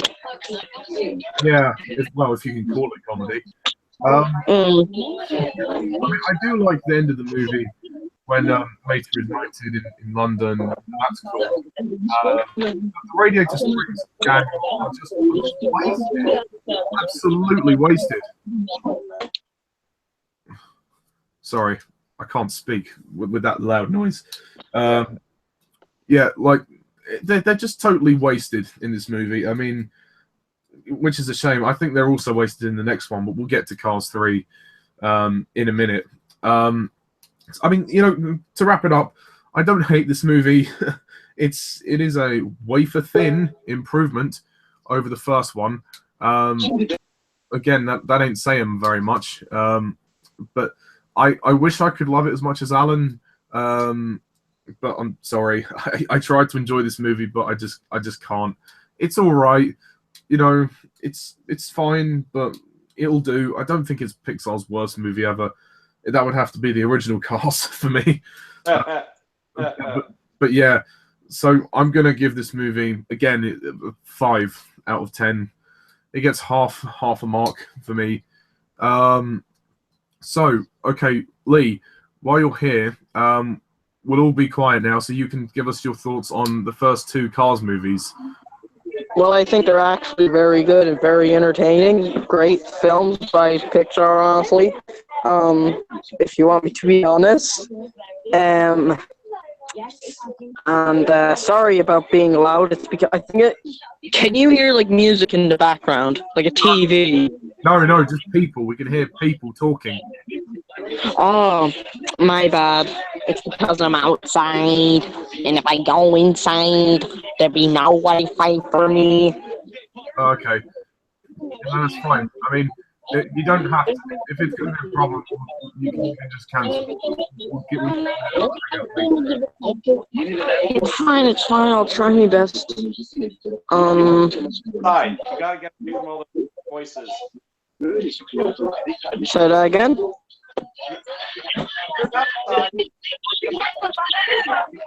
This isn't going to work, man. Let's just rearrange.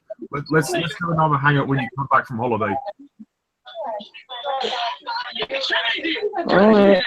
Yeah, sorry, buddy. This is driving me nuts. This is totally driving me nuts. I'm sorry. Yeah. Okay. Right. That's ridiculous. He's on holiday. Sorry, nothing personal, man. Nothing personal. But Yeah. It's not him. It's just the connection. Yeah. For some reason, it's so loud. Yeah. But anyway, I mean, and if Lee, if you're watching this, it's nothing personal. It's not you. It's just the connection. Anyway, let's move on. Let's move on to Cars 3, the final film of this trilogy. So, Alan, this is going to be a very interesting one. Yeah, okay. Cars 3. Well, now it's my turn to get pissed. or at least to get pissed to a certain point. Up to a point. Obviously, there was no need for Pixar to do a third Cars movie, and considering how badly the second movie was received, even though I personally really, really liked the second movie, going against the majority there. But they decided to do another one. Maybe they decided to do a third one to make up, in their opinion, make up for the horrible reaction to Cars 2. Well, we'll do a third one and we'll make it better, and we'll make Lightning McQueen the central focus again, and that'll be kind of like our apology to everybody out there who didn't like Cars 2. Although Pixar need not apologize to me for Cars 2 because I enjoyed Cars 2 just fine. But anyway, here we are with Cars 3.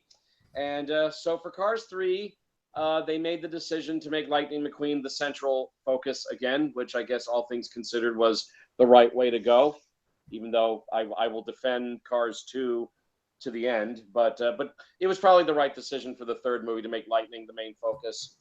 And for this one, Lightning McQueen, okay, apparently he's getting older now, and there are some new, faster, sleeker, souped up new race cars that are coming onto the scene that are basically kind of sort of trying to push Lightning McQueen out of the spotlight.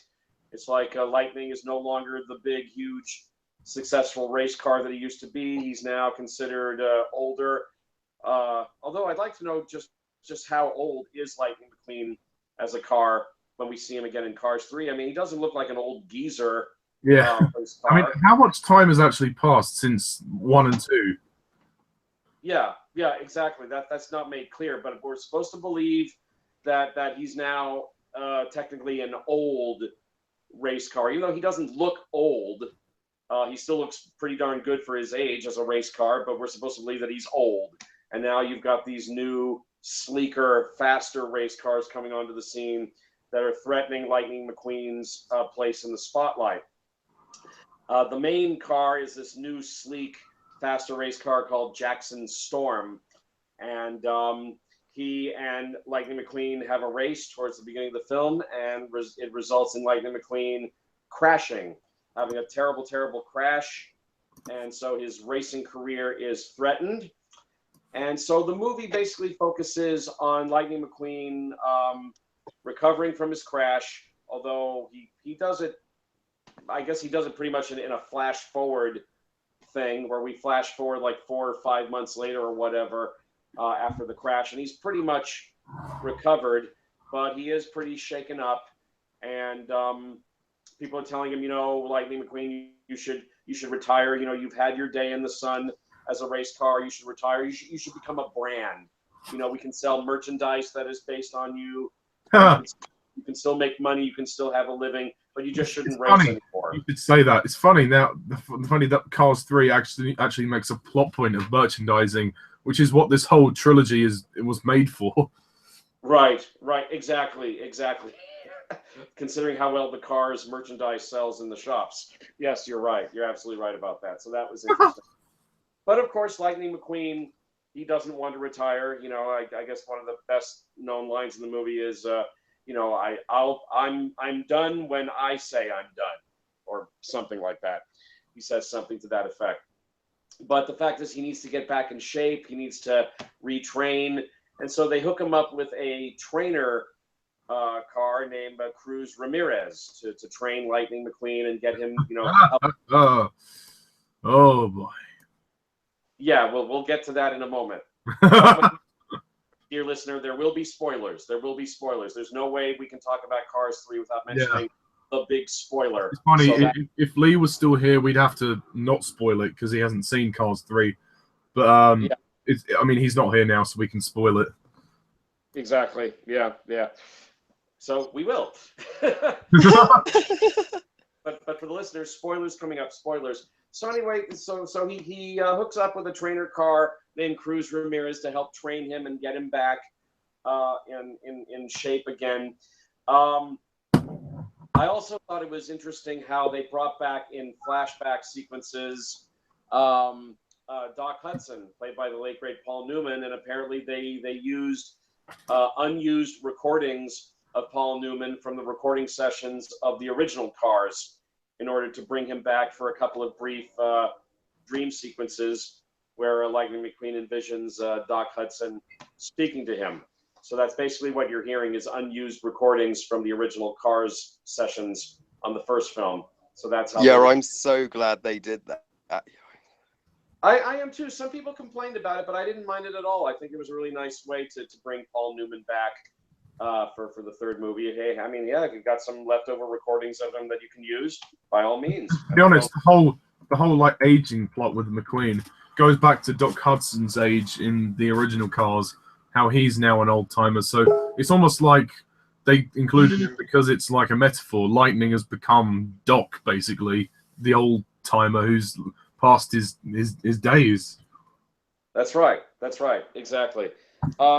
So while some people had a problem with them using those old recordings of Newman to bring him back, I didn't mind it at all. And I think Paul Newman himself would have approved of it. You know, I mean, why not? It worked for me. And it's only in a couple of short sequences. So it's not like Newman has a major role in this. Or if he had a major role in it by the use of old recordings, I wouldn't have minded that. But I think he's used just enough. Yeah. In the third film. But anyway, okay, so we've got Cruz Ramirez training Lightning McQueen, and I like the character of Cruz Ramirez. She is good. You know, the main thing is to get Lightning McQueen back into the race, you know, get his mojo back as a racer, and to take on that new race car, Jackson Storm, and somehow beat him. As another veteran car remarks to Lightning McQueen, you know, you may not be faster than Jackson, but you can be smarter than him, and beat him that way. So I thought that was an interesting twist. And for the first 2/3 of the movie, I was enjoying it. I thought it was really well done. And again, Lightning is the main focus. Mater is now back to being a supporting character who only pops up in 3 or 4 scenes. Yeah. A couple of sequences. There's a couple of scenes where he's only talking to Lightning via a TV monitor. You know, so Mater's back to being a supporting character. Lightning is the main focus, and I was enjoying all those sequences. And you know, so far I thought it was good for 2/3 of the way. It was good. Then we get to the third act.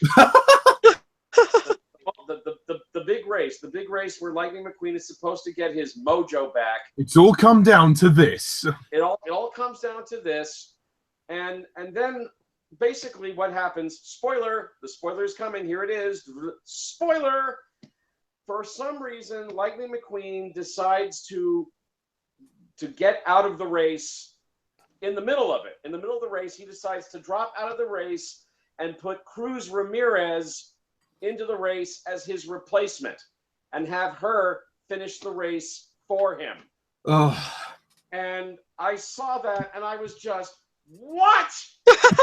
What?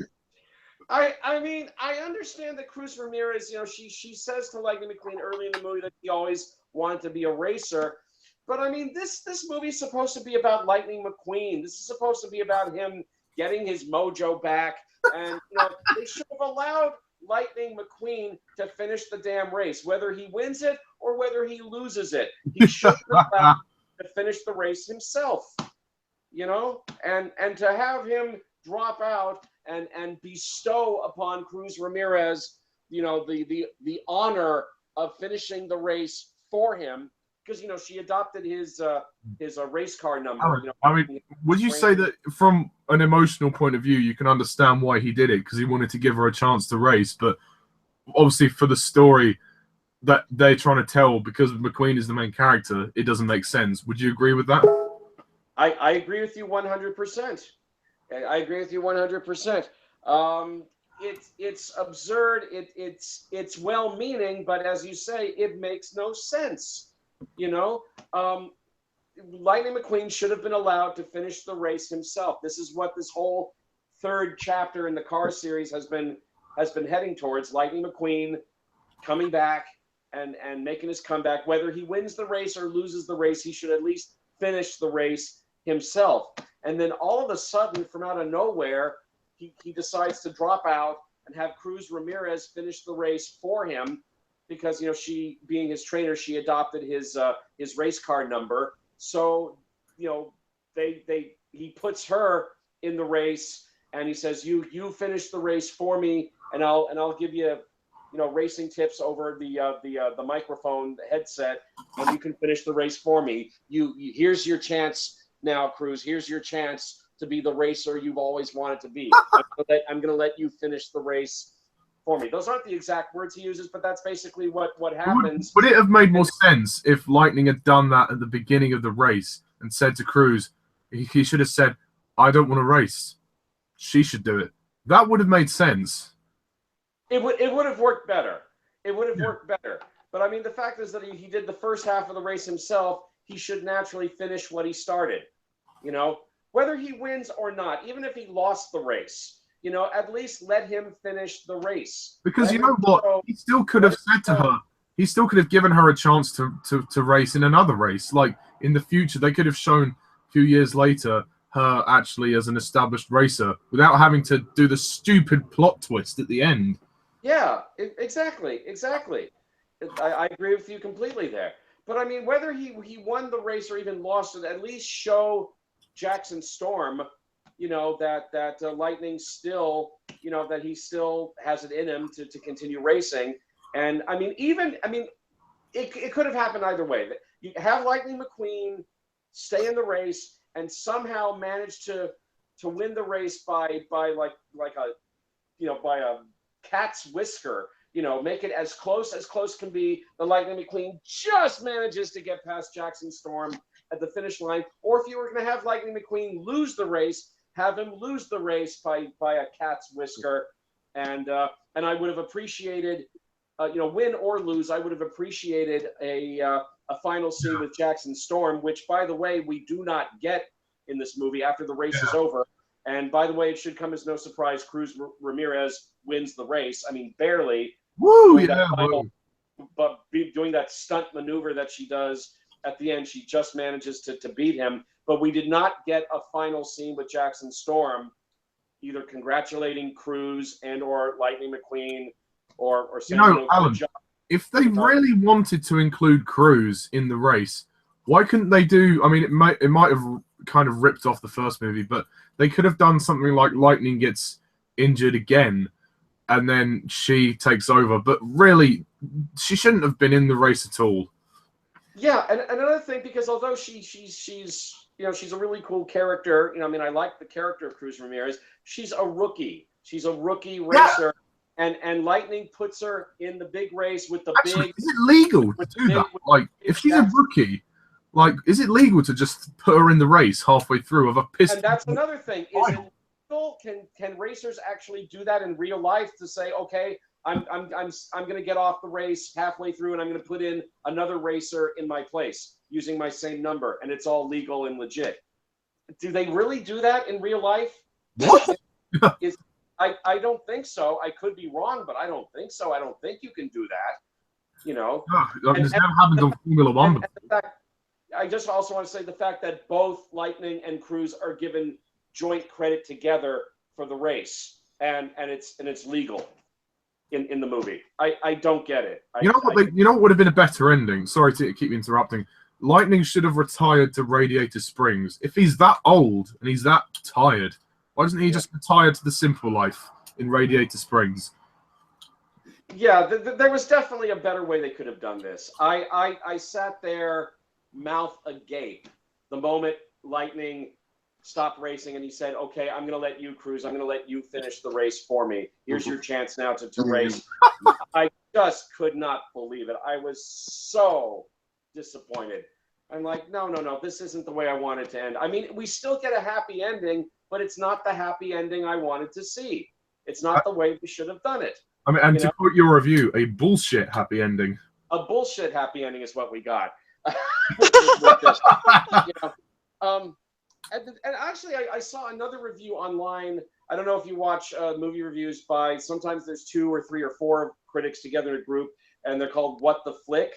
Yes, yeah. You watch the reviews, and sometimes they I forget the name of the woman on the panel, but they had a woman critic on them on their panel, and she thought, I don't agree with her on this, but she thought that it was when Lightning McQueen bestows upon Cruz Ramirez the chance to finish the race for him, she thought that that was Pixar's way of, shall we say, kissing ass to feminism.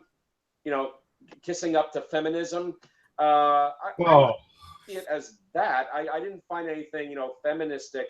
there's a whole other thing we can talk about in regards to feminism. It's a little TV program which I won't mention the name. Exactly. Doctor Who. Yeah, precisely. So I don't think that was Pixar's way of kissing up to feminism by having a male race car bestow upon a female race car the chance to finish the race for him. I don't think there was anything. I wouldn't go that far. I just think that it was stupid. That's all. That's my only criticism of it. Is just plain stupid. That Lightning McQueen should have been allowed to finish the race himself. Whether he won or whether he lost, he should have finished the race himself. It also it changes. Like, you think, hang on a minute. So everything in the first two acts was pointless because it was about Lightning's journey to come back. I mean, even if he lost the race, it still would have been satisfying because he could have retired and passed the torch on to Cruz Perez. He could have given her the Rusty's name. She could have been the next big racer, but she didn't have to do the final race. It's stupid. I mean, and it makes me. I just sat there thinking, so I've been sitting here an hour and 10 minutes for this? For this? No. Exactly. It's all leading up to Lightning McQueen finishing the race, and instead he has another character finish the race for him. And it's unpredictable. I'll give it that.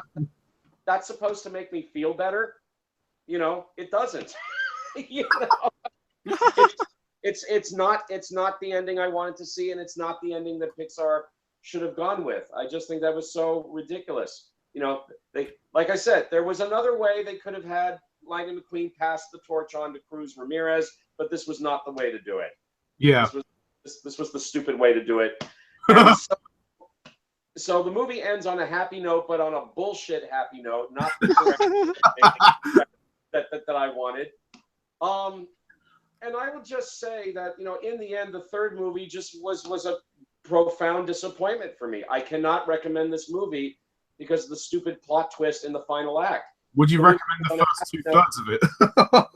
Yeah, it ends on a happy note, but it's not the happy note that was right. It's the totally wrong happy note for this movie. It wasn't the right way to end it. It wasn't the right message. I don't even think it's legal in real life to have one racer stop racing in the middle and have another racer finish the race for him. I don't think you can do that in real life racing. But even if I'm wrong about that, I just think that it was the wrong choice for Cars 3. Alan, one thing I don't get, I don't know if you get this, the whole technology aspect of it, like the advanced training simulators.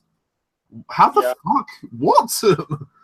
I mean, they were cool to look at. I mean, that simulator, when you see Jackson Storm on one of those simulators, and it does look really cool. I have to admit that it looks cool. It's animated really, really well. And again, that's one thing that I'll say about Cars 3 that you can say about all Pixar films is that the animation is terrific in it. The race car animation in particular, I thought was really exciting and really well done. And it looked even better than it initially did in 2006 with the first Cars movie. It looks even 11 better. years ago.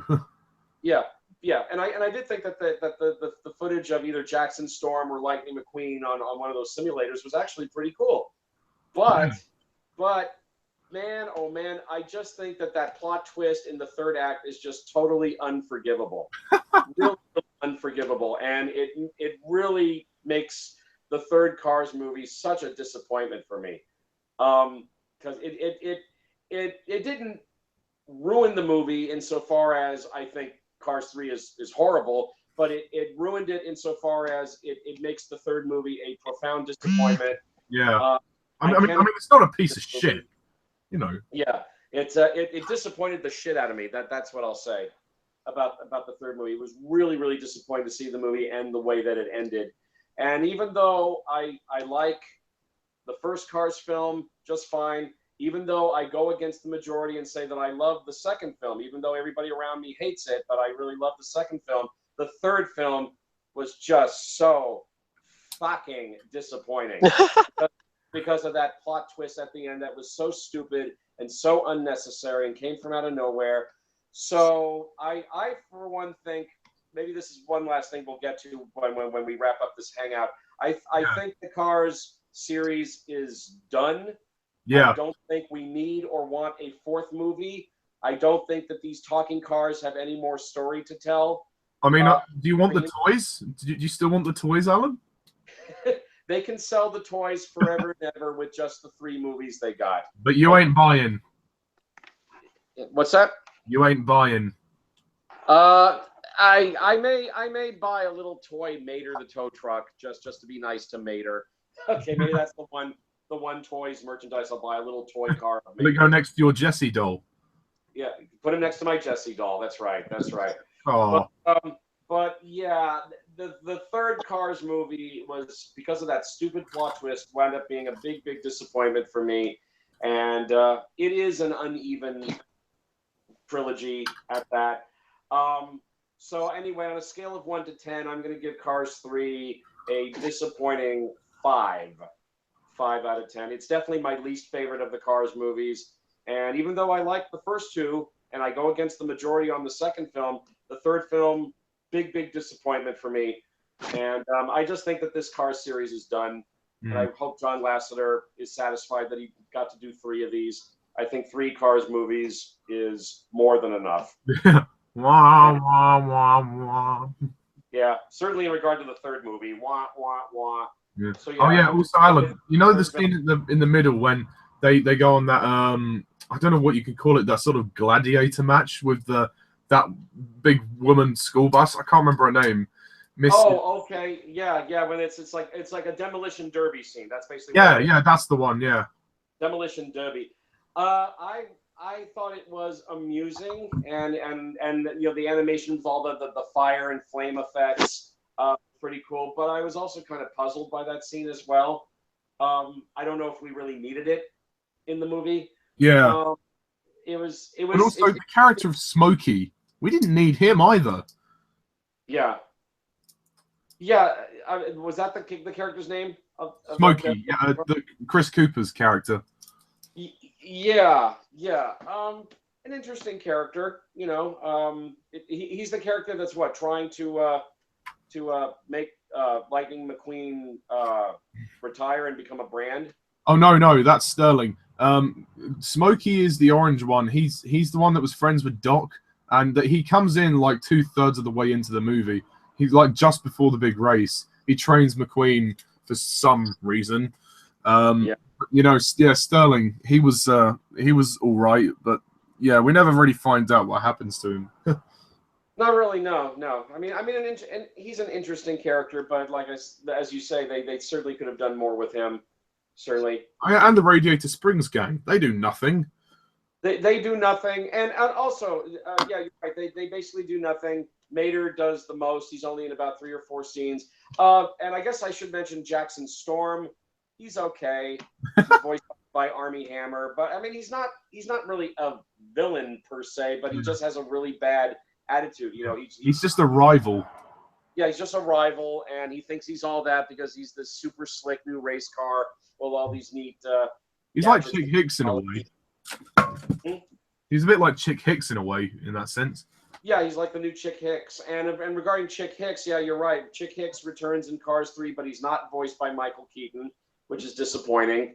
And he's not anywhere near as amusing as he was in the first movie, because I think now in the third movie he's just a commentator on some sort of race car show.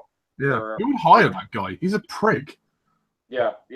He was really funny in the first film when Michael Keaton voiced him. But here in the third movie, I mean, his appearance in the third movie is just meh, you know. Does not really do anything. Oh, yeah, and what do you think of Natalie Certain?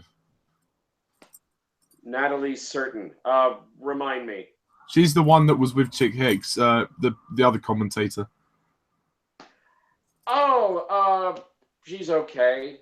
She's okay, but she didn't make much of an impression on me, I have to admit. Yeah. Don't know why they kept making a joke out of her name, because it wasn't funny. Yeah, that's true. That's true. So yeah, you guys, I was disappointed with Cars 3. It's my least favorite of the 3 Cars movies. Even though I liked the first 2, I think it would be in John Lasseter's best interest to retire the Cars series at this point. But I think Cars 3 is a very, very disappointing way for the trilogy to end. But oh well, shit happens. But I was just so disappointed with that plot twist. So I got to be honest, and I give Cars 3 a rating of 5 out of 10. Like if they didn't have the plot twist, what would you have given it? Like what, a 6 out of 10 or 7? If they had stuck to what they should have stuck with and given it the proper ending that it should have been given, at least a 7 or maybe even an 8. Oh wow! I'd have given it, but they fucked it up at the finish line. They tripped on the finish line, literally, Yeah, well, with that plot twist. So So you- disappointing. you can't even give it a pass. I can't. I just can't. I was so disappointed. It's not horrible, but I'm disappointed. It will definitely be on the lower rungs of my Pixar list when I do my Pixar list next year. Not at the very bottom, but towards the bottom for me because I was just so disappointed with it. So yeah, 5 out of 10. That's the best I can give Cars 3. I agree 100%. So, Harry, this is probably going to be slightly more positive, and I think, Harry, you're the elephant in the room in this situation. What did you think of Cars 3? I am indeed the elephant in the room, guys, because I have to disagree with both of you on this one. I enjoyed Cars 3. It's my second favorite of the trilogy. I think it's a complete apology for the unnecessary Cars 2. Yeah, I'm actually glad they made this movie, but even if it's not great by any means, it's a perfect movie? God no, it's not even in the same league as Toy Story 3, but Yeah. but I'd certainly watch it over Cars 2. I mean, of course, nobody asked for Cars 3, and I know people are pissed off that Cars got a trilogy before Incredibles. Nobody asked for Cars 2, but at least one person in this hangout loved it. Yeah, at least some people were happy. But let me ask you guys this: at least Cars 3 is more necessary than Toy Story 4? Come on. I think both are equally unnecessary. Oh, okay. Yeah, I'm waiting to see if they can really pull it off with Toy Story 4. Man, I'm crossing my fingers they will. I'm not. I'm very scared. I'm very skeptical about Toy Story 4. I have a horrible feeling that it will ruin the trilogy. But again, I'm not going to prejudge. I'll wait and see a trailer before I make any judgments. But at the moment, I'm thinking, just scrap it and just leave it as a trilogy. But obviously, when money's money. Yeah. Yep, Disney always milks the cow. Yeah, at first I didn't give a shit about Cars 3 when it was announced, but once I saw that really dark teaser trailer, which was awesome, that pulled me right in. I thought, don't let the trailers fool you. It's not as dark as the The trailer's kind of deceiving, I have to admit. Yeah, I agree. The trailer made it out to be way darker than it actually turned out because it does not break new ground as one of the darkest Pixar movies at all. I mean, that was a clever trailer, but it was false advertising ultimately. I mean, yeah, the crash in the movie when McQueen's racing Jackson Storm in the beginning, it does happen, but after that, he almost instantly recovers. We don't. Oh yeah. 4 months later. Yeah, that was a total rip-off. I thought we were going to actually see the impact of the crash, and He's basically doing what Doc Hudson did. He's hiding in the shed. Exactly, pretty much. That's. I'm going to see Lightning McQueen in the hospital or something, all bent up and broken and all that. Yeah. Raymond, give you no paint job. Oh yeah, definitely. Yeah, seeing Lightning McQueen in hospital. Yeah, that would have been really mature and deep. But Pixar, they couldn't be asked to do that. They have proven they can do dark and mature themes in animated films. I mean, most of their movies are not kids' movies. They're family movies. The Toy Story movies, prove this particularly. But the fact that this movie did not go as dark as the trailer promised really disappointed me.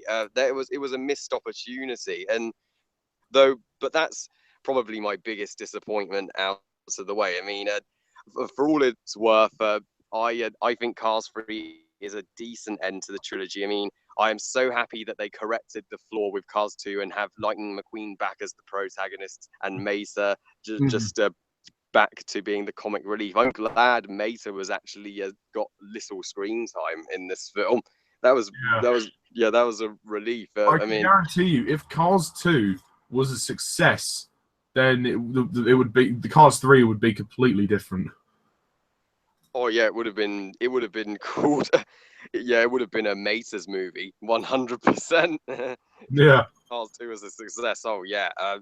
And I actually was in a way engaged in Lightning McQueen's journey in this film and struggling to deal with the fact that he is older and he is becoming less respected in the racing, and maybe it's time for him to retire, but he just wants to keep going no matter what. And that's a great message. You should still respect people and believe in them even with age.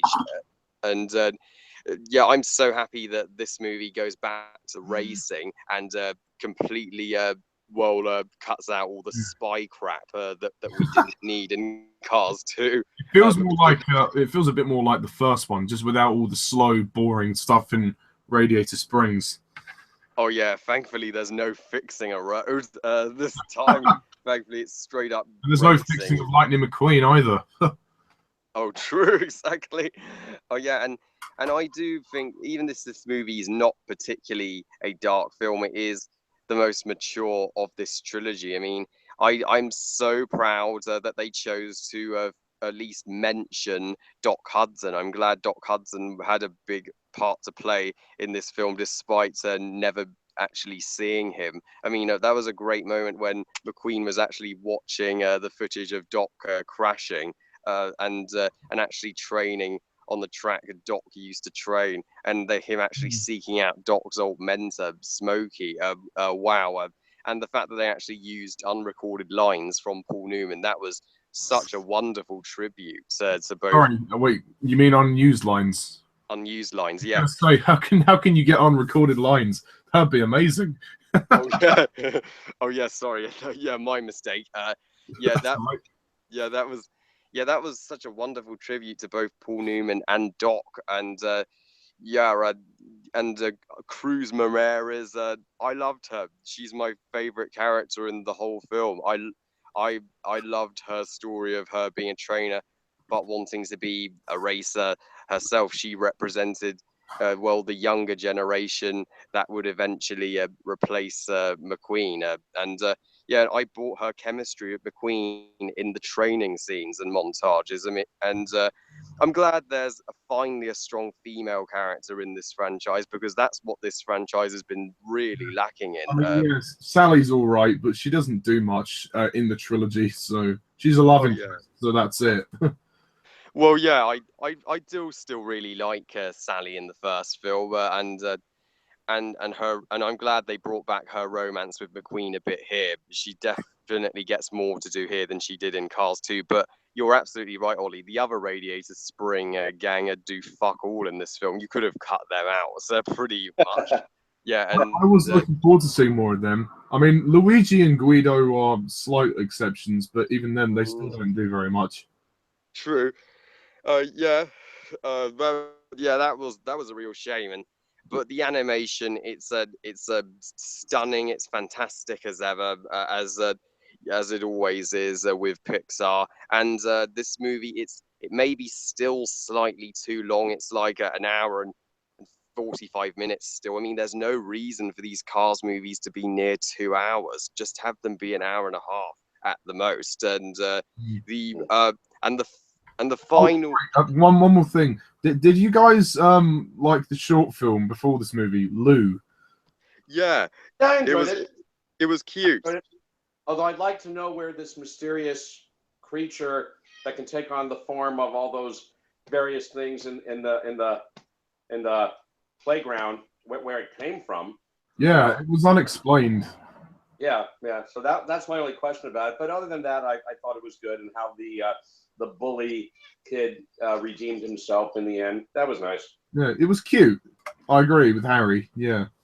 Yeah, it was sweet.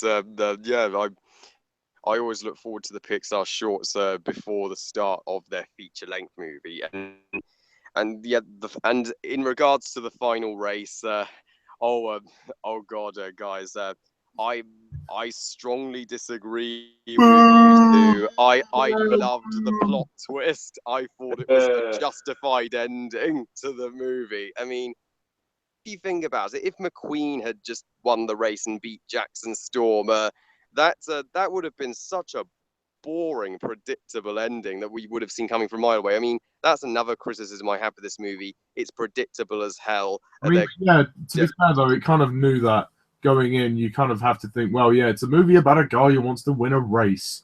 Like any movie with a competition is predictable. It's just, I mean, I'm not criticizing you, Harry. I'm just saying, from what I've observed, that's just the way it is. Unfortunately, any movie with a competition is predictable. Although, the first Cars movie obviously changes that slightly.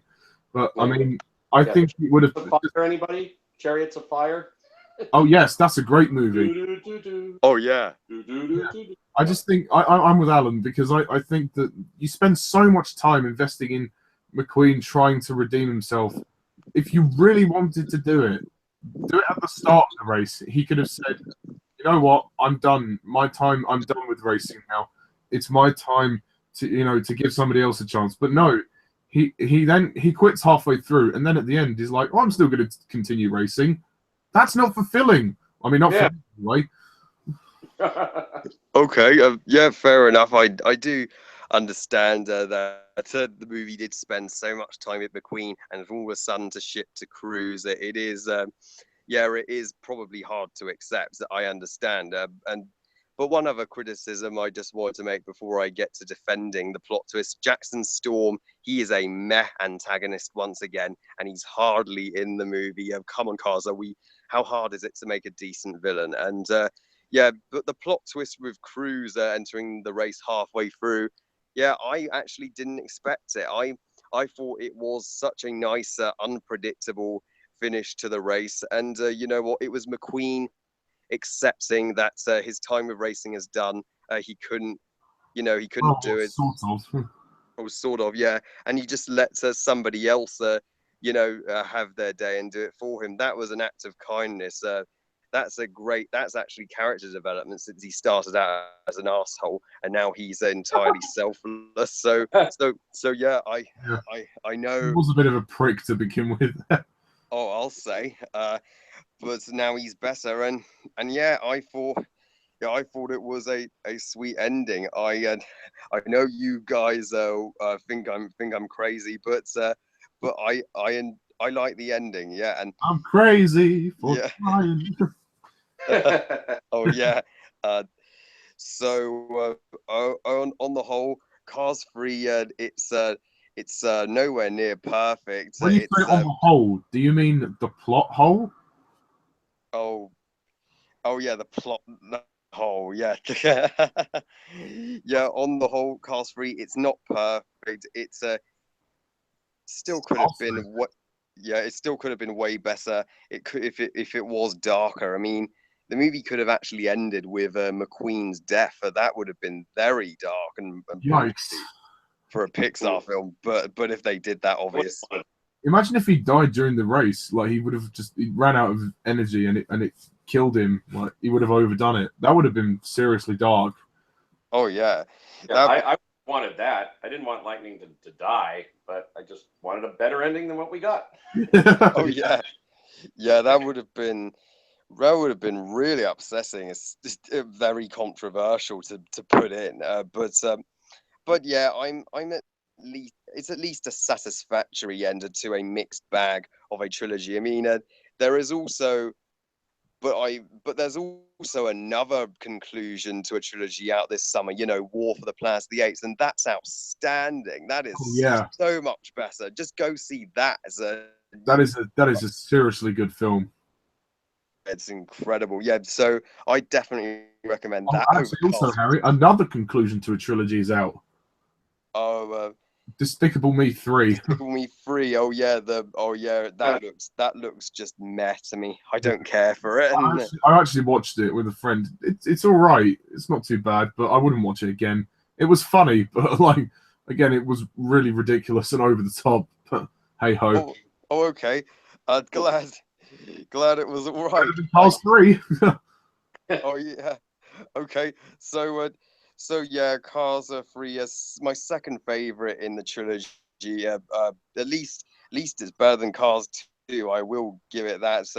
So yeah, I will give it a 7 out of 10. Ooh, very nice. Mm-hmm. I'm very sorry, Harry, but I'm with Alan this time. Yeah. That's all right. I understand. Cars 3. I went into this movie with a couple of mates, and the screening which we saw, it was actually an 11 a.m. showing, so it was quite early. There was barely anyone in the screen with us. There was a couple of other guys, and then there was a young family with young kids. I've never really warmed up to the Cars movies, and the trailers for this one, I thought, okay, that's intriguing. I didn't want to hype myself up for it because, I wasn't a fan of the first two, but I thought it's Pixar. I'll go and see it, and just to see how this trilogy ends, because if it is the last one, I want to be wide awake to witness it. So I went in, and also I went in knowing Alan's reservations of it. I'd seen his rant about the plot twist, and which was hilarious, by the way. And yeah, at least I knew what I was in for. Cars 3, it's more of the same. It's just more of the same. It's another all right movie. It's an all right ending to this trilogy. At first, I thought, okay, this is actually decent. It's starting out quite well. I could pass this off. It's actually not too bad. But, as the movie went on, it's basically just Lightning McQueen training for most of this movie. The first 2 acts, I mean, whilst they're enjoyable enough, just to see, addressing his age and, just to see him try and physically rebuild himself and get his stamina back to take down Jackson Storm. It was kind of interesting for at some point, and obviously he had the option to become just a brand name now and give up racing. So I guess there's a nice sort of dilemma with Lightning, to give up the life that he's known for so long, and just to be a brand. But yeah, I mean, it's never really taken very far. Yeah, and it's interesting to see Cruz Ramirez. I'll get to the plot twist in a minute. I like her relationship with Lightning McQueen. None of you guys have mentioned this. There's actually a very good scene, which is one of the best scenes of the film, when they've won the trophy. Well, she's won the trophy for the demolition derby thing, and she's saying, "Oh wow, that was great," and blah blah blah, and then he's like, "Oh, you don't know what it's like." Blah, blah. That was quite a good scene. I don't remember the actual dialogue, but and then that was good. Yeah, and he tells her to go back to the training room. I thought that was a bit of a dick move. I mean, but thankfully they patched things up, and yeah, obviously the plot twist, gives us the ending that we didn't ask for. I think, again, there are a couple of moments in this movie. I mean, to be fair, the one thing they did do is improve the pacing. The pacing isn't nearly as slow as the first 2 films. Definitely the first one. It's much better paced than the first one. I actually thought it was moving along a bit quicker than I'd initially expected. I mean, it's about 1 hour 40 minutes, which I think is the shortest of the trilogy, but not by much. But it's still, towards the end, it starts to feel a bit long, but maybe that's because I watched the short film before the actual feature. But still, it was interesting to see Lightning McQueen's journey. But then the climax. Oh dear. I mean, at least I knew that something was coming. I didn't know exactly what was going to happen, but Alan, in his rant, mentioned about a plot twist. So I thought, okay, what the hell is going on here? And then as soon as Cruz mentioned about, I always wanted to be a racer, I'm not a trainer, I thought, oh no, they're not going to do what I think they are they? And then by the end, yep, they did exactly what I thought they would do. They made Cruz race instead of McQueen. Bra fucking vogue. Oh, fuck me. Seriously. It was going well until that point. Oh, fuck's sake. I mean, Pixar, what the fuck? I mean, I like Cruz as a character, but including her emotional story is just so unnecessary. If anything, she should have just been supporting McQueen. You know, yes, he could have given up racing. He didn't, you know, he's old. He could have retired to Radiator Springs, and he could have passed the torch on to her and said, you know what, you take over this. This is your chance now. Not in the final race. No! No! No! No! I did not want to see that. No!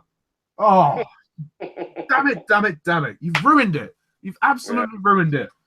Oh, like, I envisioned a nice ending. A nice ending that, you know, McQueen's done with racing. He retires. Cruz takes over the company. He lives happily ever after. That would have been great. But no. They emotionally blackmail you with Cruz's, you know, sob story of, oh, I want to be a racer. And then, you know, he starts his race and he's like, oh, actually, I've changed my mind now. I'm going to let her race. What the fuck? What the freaking fuck? He's just being a gentleman. Yeah, no, I mean, okay. In defense of the plot twist, I will say I understand it from an emotional perspective, how he wanted to give her a chance to race. That was nice. But in terms of the narrative, it makes no sense. Who's the main character now? Like, so much time focusing on McQueen. It's so unclear who the main character is now. Is this Cruz's story or McQueen's story? I mean, I'm just so confused. I'm confused. I'm so confused. I guess it's both their story. Oh, yeah, but it shouldn't have been. I'm sorry, Harry. I just don't think it works as an ending. I mean, yes, it kind of ends happily in the sense, you know, she becomes another face of her own brand. She gets her own brand, but she should have taken over Rusty's. You know, Lightning McQueen should have retired if he was that old. And then he's like, no, I'm going to continue racing in the end. Oh, well done. You know, you spend all this time emotionally investing in him. You know, saying, oh, he's too old. So you think, okay, yeah, he should retire. He's going to retire by the end. But no, he's like, I'm going to carry on. What, really? Oh, well, cheers for that. You know, I agree with Alan. This is the most bullshit happy ending film I've ever seen. I mean, you know, comparing the two trilogies that we have in Pixar, the Toy Story trilogy and the Cars trilogy, Toy Story 3 has a perfect ending. It is a perfect ending. It has the balls to go dark, and it didn't falsely advertise that as well. You know, it had the balls to go dark. Its emotions hit in the right place. Andy gives the toys away, passes them on to somebody else. It's the same thing, passing of the torch. But no, they don't do that with Cars 3. They cop out with a fucking plot twist, which changes the focus of the main character to someone else who, whilst I like the character, I don't think she should have done that at all. It's such a fucking waste of time. Oh, I mean, at least I had the luxury of being prepared for this plot twist, unlike Alan. He saw it first. It came out of nowhere, and it was like, no. Oh. Nonetheless, I feel your pain, Ollie. I feel your pain. I mean, obviously, the UK, we get it a month after you, so I was anticipating for a month after I'd seen your review. What the hell could this plot twist be? Like, I thought, okay, maybe it must be something to do with the race. Like, maybe McQueen dies or something. Maybe it's like, oh, shit, he dies, and then somebody else goes in the race. I thought it was going to be much darker, actually, because the trailer suggested that it was darker. But no, again, this movie was falsely advertised. Don't let the trailer, you know, make you think it's going to be dark and gritty. It's not. It's not. Well, yes, the crash at the beginning is kind of, it's spectacular, and it is definitely quite intense. We don't really get to see the aftermath of it very much. Like, Lightning McQueen basically just does what Doc Hudson does in the first movie, recluses himself to a shed. Like, I think Cars 3 should have taken if they wanted to go dark, they should have taken Lightning McQueen. You know, it could have gone in a very mature direction. He could have felt very isolated and alone. He could have felt very empty. He could have even felt quite depressed by losing a huge part of his life, by not being able to race. And then halfway through the movie, he could have then prepared to take on Jackson Storm. And for me, that would have felt much more emotionally impactful. But no, they cut to 4 months later. They're like, you know what? Sally's like, why don't you just carry on racing? Why don't you just take him on? And he's like, yeah, you know what, Jackson Storm, I'm coming for you. What? So we don't get any build up to that. Yeah. Ollie, can I also throw in when we see Lightning McQueen again after his accident and the 4 months later thing, the only indication that he's recovering is that he needs a new paint job. Yeah. Why is he gray? Is that just naturally because he's rusting? I think because he suffered damage in the race, and in order to get his metal frame body back into shape, he needs a new coat of paint. Right, Ramon.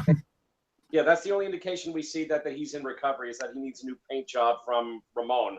Yeah. Oh God. Big whoop. But Big yeah. whoop. Yeah. I mean, whilst I have to say, this is the best of the trilogy. Yay.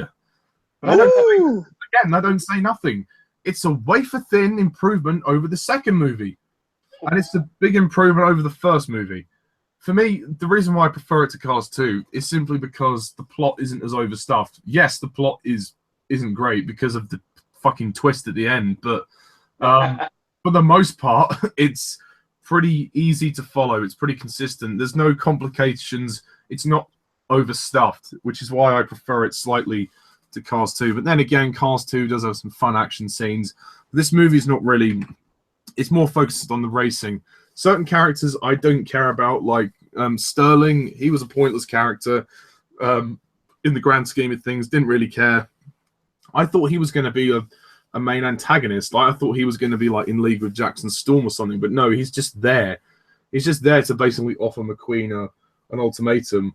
And then Smokey, who comes in very late in the day.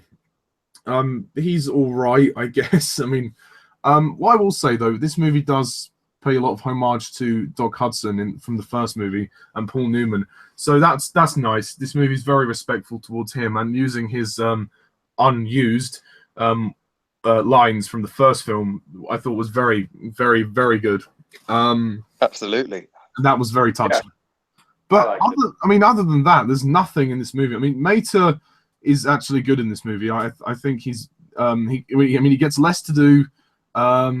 Yeah, I mean, I don't find him too annoying. Sometimes he can be a bit much, but I liked him in Cars 2. But I just prefer Mater as a supporting character. I'm sorry, Alan. I just think McQueen is the true and protagonist of this trilogy. That's all right. Yeah. I will say this, Ollie. I will say this. On the poster of Cars 2, they should have had Mater at the front, not Lightning McQueen. Yeah, exactly. Again, oh yeah, false advertising. Okay. Yeah, would have been for advertising. Yeah. Also, what did you guys think of the beach scene? You know, when Lightning and Cruz are training on the beach. That was fine. Was so nice. It was fine, and it was cool to look at. You know, loved all those. I liked it, but I thought it went on too long, that scene. Yep. Yeah. I mean, perhaps, but it was nice. It was fine. Yeah. I liked what it was. Yeah. So, you know, there are some, like, the comedy is okay. There are some, like, fleeting moments of comedy. I mean, I like Owen Wilson's performance. I think he gives a great performance. A lot of feeling, a lot of determination. You can tell he's really sort of got this character. He really understands it, and he's having a lot of fun with it. Again, I mean, Jackson Storm, what the fuck? You know, he was just well, he wasn't pointless, but he was wasted. I mean, he was basically a Chick Hicks ripoff. I mean, why? If they wanted to do a plot twist, they could have actually had Jackson Storm like do something that maybe, you know, maybe he could have let McQueen win the race or something, or he could have like retired and offered Cruz something, or I don't know, but they could have made him a nice guy by the end. He's just they definitely could have done more with his character easily. Yeah, and he's just kind of there really, and you know, he's like oh McQueen's gonna lose. It's like I've seen all of this before in the first movie. I mean, this movie, Cars 3, it feels a little bit like the first one. It opens the same way as the first one. like with the whole "I am speed," vroom, vroom, vroom, vroom, vroom, like with the shots of the cars, and it's like one winner, 42 losers. I'm like, am I watching the same film? What? Yeah, I mean, I got a little bit of deja vu myself. Yeah. I mean, I wasn't like angry at that. I just thought this is strange. I thought I was watching Cars 3, not Cars 1. But yeah, I mean, overall, I can't say much more. The Radiator Springs gang are just wasted. But you know, if it hadn't have been for that stupid fucking plot twist, I could have probably given this movie a pass. But sadly, this just disappoints me. I mean, the score for this movie isn't nearly as memorable as Cars 2, and the songs that they use are okay. I mean, the one they have at the beginning goes, "Run that race, run that race." I thought, okay, this is interesting. Not the dark trailer that I expected, but fair enough. You know, the direction. This movie's also. It's worth me to note this movie's directed by somebody else. It's directed by Brian B, who I've no idea what else he's directed. I believe this is the first Pixar movie he's directed. His direction is just very by the numbers. He doesn't really understand the characters very much. He just kind of like it's kind of thrown together. I don't even think kids are going to enjoy it. I just think it's going to be a bit of a bore for them. I think, and there are moments of this movie that I found a bit boring. I mean, the demolition derby scene was good. I did find some of the comedy quite funny, and I can't remember the name, but that female school bus type monster, she was quite funny. Yeah, I agree. But yeah, just the whole thing with Cruz and oh god, the fucking plot twist. It just completely ruined the movie for me in the sense that, you know, it's not the happy ending that I personally wanted. I wasn't satisfied with it. I thought, you know, when going into Cars 3, I just thought, please let this just be decent. Let it be decent. Let it be a good enough ending so that I can pass it off and then move on and forget about it. But it's not even decent. I can't lie to you. It's a major disappointment. And it all boils down to that stupid twist in that fucking script. And you know what? I'm not a satisfied customer. You know, yeah, this trilogy was made for merchandise. But I tell you what, John, I ain't buying. I ain't buying it for 1 second. I'm done. I'm out. Vamoose. You know, I have nothing else to say. Oh, that's not true. I have a lot to say. But, I mean, at least, you know, I will say this. They had their hearts in the right place. This has clearly been made for... John Lasseter has clearly, you know, wanted this to be a trilogy because he wants... It's very personal, and I can see that in the filmmaking. It is very personal. But again, it's the same problem with all three of them. It doesn't resonate with an audience. I mean, of course, Alan, you love Cars too. That's fair enough. But for me personally, I can't emotionally connect with these movies because I just don't feel like there's enough emotion in there. Even though this one they tried to go with a more personal angle with Lightning and Doc, but it ends up being a complete mess towards the end, and it ruins my enjoyment. So if I were to rewatch it, I would only rewatch it up to about 2/3 of the way through. So maybe the first hour and 10 minutes I'd watch, but the last like half an hour I'd say no. Yeah. So again, it's Cars 3. I rate it a 5 out of 10. Same as the other one. There you go. I mean, yeah. I mean, you guys have said it's a very uneven trilogy. For me, it's a very consistent trilogy, but not consistently good. I mean, it's a mediocre. Going by your ratings, it's a mediocre series all the way through because you give it a mediocre rating all the way through. But I mean, the good thing is, I will say this: they do gradually get better by a wafer-thin micro orb, if that makes sense. They're all wafer-thin improvements over each other, apart from the first one, of course, because that was the first one. I just think compared to like the Toy Story trilogy, it really suffers. I mean, there's so much more. It lacks the intelligence and the insight and the depth of the Toy Story trilogy. I mean, just while we're on the subject, like, how do you guys compare the two trilogies? Toy Story far better. Absolutely. I mean, it's no contest. It's no contest. I mean, I think the Toy Story trilogy is perfect. Even if you can say the animation in the very first Toy Story movie, being the very first Pixar film, is a little dated looking at it now, but story wise and character wise, it's perfect. The second and third movies are perfect to me. So no contest. I mean, the Toy Story trilogy definitely better. Yeah, For sure. and I think it's worthy to say also that, this trilogy, I mean, it has its share of fans. I mean, obviously, Alan loves Cars 2, but there are some people who like all three of them, and that's fair enough. That's fair enough. I'm just expressing an opinion. But I agree with Alan. This series has completely run out of steam or run out of oil or whatever analogy you want to use. There is no more story left in this. There's only so much you can watch of cars driving around a track for so long, and they've exhausted this. They really have. It was longer than it should have been. It didn't need to be 3 movies, and the merchandise will sell for at least another 10 years. So I'm sorry, John, but I know this means a lot, but enough is enough. Move on. Bring on Coco, I say. Bring on Coco. Yes. And then next year, The Incredibles 2, at last. Yay. Finally. I mean, it's sad that we've got a Cars trilogy and we're only just getting The Incredibles 2 next year. Yeah.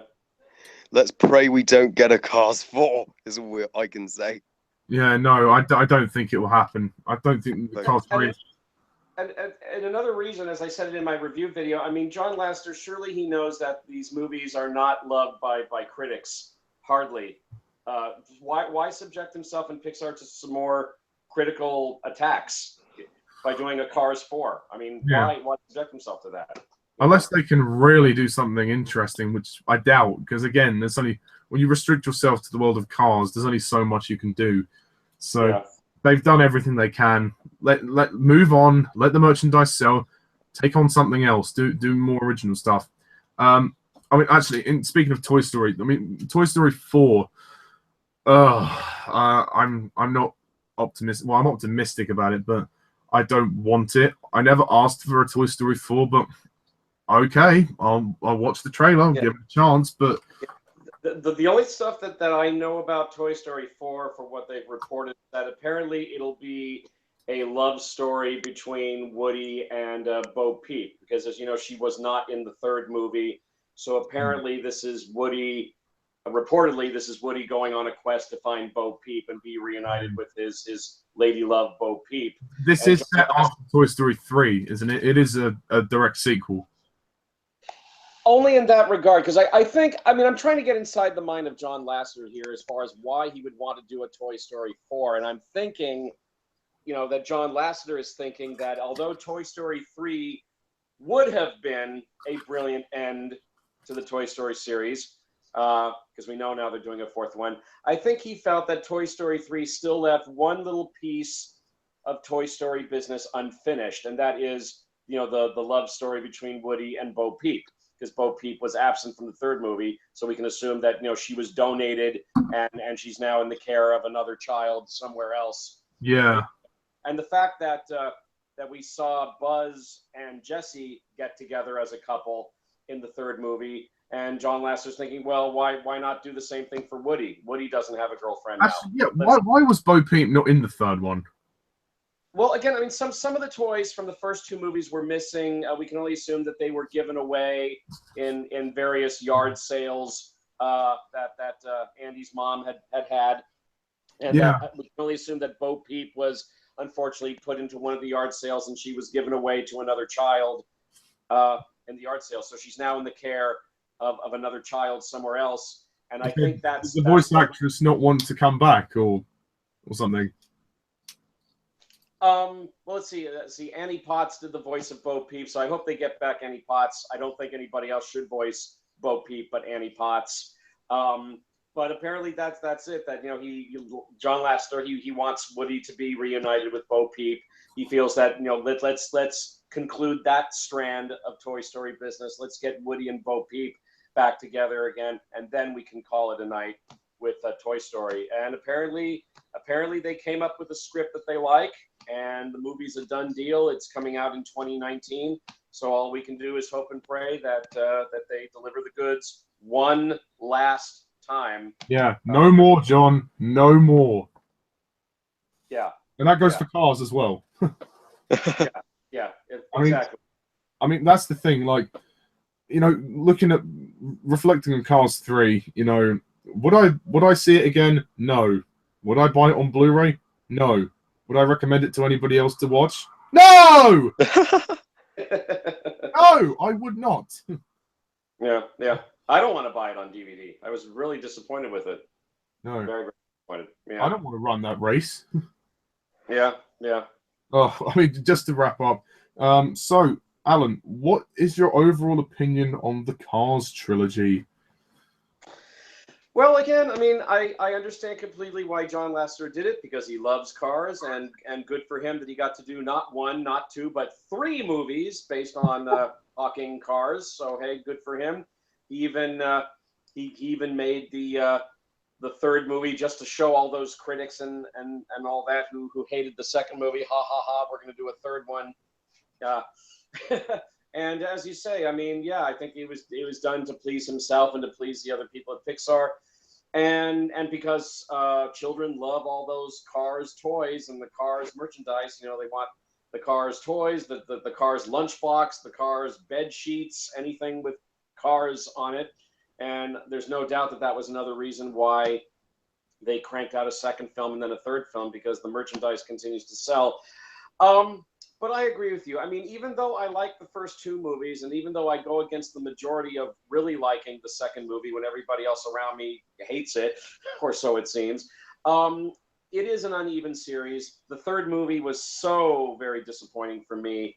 And again, I see the Pixar team being savagely attacked by critics whenever they put out a Cars movie. And I think John Lasseter, he's being very brave by putting them out anyway. Actually, having said that, wasn't the first film received like all right? It was received like okay. Some critics liked it. Yeah, it has a 74%. Yeah, although usually Pixar movies get a 90%, somewhere in the 90 or 95 or higher ratings. I mean, actually, if you look at the Toy Story trilogy, the first 2 movies have 100%. Oh yeah. Woo! 100%. The 3rd movie, 99%, which is That's good enough. That's good enough. But yeah, the first Cars movie got a 74% rating, so that was definitely a hit to Pixar. That they definitely took a punch in the stomach, I think, for that one. That it was, they cranked out a Pixar movie that not everybody embraced, but enough people liked it. It still made money. The merchandise sold like hotcakes. So they cranked out the 2nd one, and critically, man, they really paid the price for making the 2nd one. But again, it still made money, and the merchandise continued to sell. And maybe Lasseter wanted to do another one to make up for the critical thrashing that the 2nd one got, unfairly in my opinion, but that's how I feel about it. So he did the 3rd one. But I do agree that I think this is where the series should end. I don't think these characters have any more story to tell. As you say, there's only so much you can do with a world of talking cars and cars going around a racetrack. I think 3 movies of that is more than enough. Even though I enjoyed the first 2 movies, and I really enjoy the 2nd one when nobody around me does. But the 3rd movie was. Should have continued the spy plot from the 2nd one. No, I didn't expect them to continue the spy plot, and I also did not expect them to make Mater the main focus of the 3rd one. I was surprised that they made Mater the focus of the 2nd movie, but for me, even if I'm all alone in the world, in my opinion, I thoroughly enjoyed it. But I can understand completely why they switched it back again for the 3rd movie and made Lightning McQueen the main focus, just so Pixar don't get picked on again for making Mater the main focus. So I think that was the right move for them to make for the 3rd movie. But man, oh man, oh man, that stupid plot twist at the end just totally sunk the 3rd movie for me. Yeah. And I just think this series has gone as far as it can go. I personally will always appreciate the first 2 movies Alan, you say it's about it sinking. They should have said to McQueen when he was racing at the end, "Iceberg, right ahead." Yeah, really. I think this series has now officially hit an iceberg of sorts. Like I said, I mean, I do appreciate the first two films. If I have to be the lone defender of Cars 2, I'll be the lone defender of Cars 2. But the third movie was a big, big letdown for me. And I just think for the sake of Pixar, they need to stop making Cars movies. They have to stop the series right now and go no further. Yeah. The merchandise will sell forever and ever with just the 3 movies that they've made. The only really time I want to see a car in a Pixar movie is if you have humans driving cars, as long as the cars don't talk. Yeah. The story of the talking cars, I think, is done. I think John Lasseter would be very wise to close the book on the Cars series right now. Close the door. They'll sell Cars merchandise forever and ever with just the 3 movies that they've done, and they need to move on to other projects and other stories. Like The Incredibles 2. Like The Incredibles 2, that's right. Coming soon. It won't be too much longer now, fellas. We'll probably see the first teaser trailer for it very, very soon. I hope so. It's coming out next summer. I think June of 2018 is when we do. So we should get that first teaser trailer for it very soon. Maybe we'll see it in front of Coco. We should. I hope so. I really hope so. Yeah. So in conclusion, I mean, I like the first 2 movies well enough in the Cars trilogy, but it is an uneven series. And I just think 3 Cars movies is more than enough. And, it's time for Pixar to move on. But I'll always like the first 2 movies, even though most people hate the second movie. Maybe I'm just a weirdo for liking the second one. But the third movie was disappointing. It's good to be weird, Alan. It's good to be weird. It's good to be weird. But yeah, with the third movie, a disappointment. I think, okay, John, that's it. You and Pixar need to move on to other projects. It's time to put the Cars series to bed. So that's what I think. I mean, out of 30, because obviously there's 3 movies and all out of 10. Out of 30, your final score for the entire trilogy is. Oh, okay. Well, adding the 3 scores. Yeah. Okay. The first movie was a 7. The second one, going against the majority, would be 9, so I would say 16. And then the final movie, a 5, so that's a 21 out of, 21 for the Cars trilogy. Whereas I would give the Toy Story trilogy a perfect 30. Yeah. Oh, absolutely. It's 21 out of 30. That's not too bad, actually. It's higher than most. Yeah. So, Harry, what's your overall opinion on the Cars trilogy? Well, I have really mixed feelings on this trilogy. I mean, I am a great defender of the first film.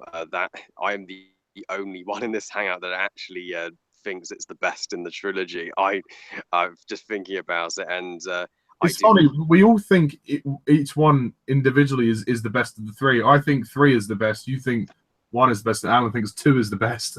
Yeah, what a coincidence! Yeah, about that. That is cool.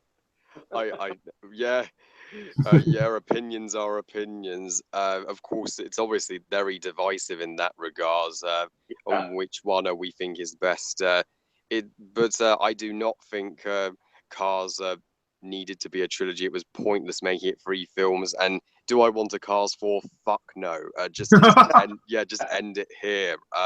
And I'm glad that these movies have, well, obviously been very personal for John Lasseter.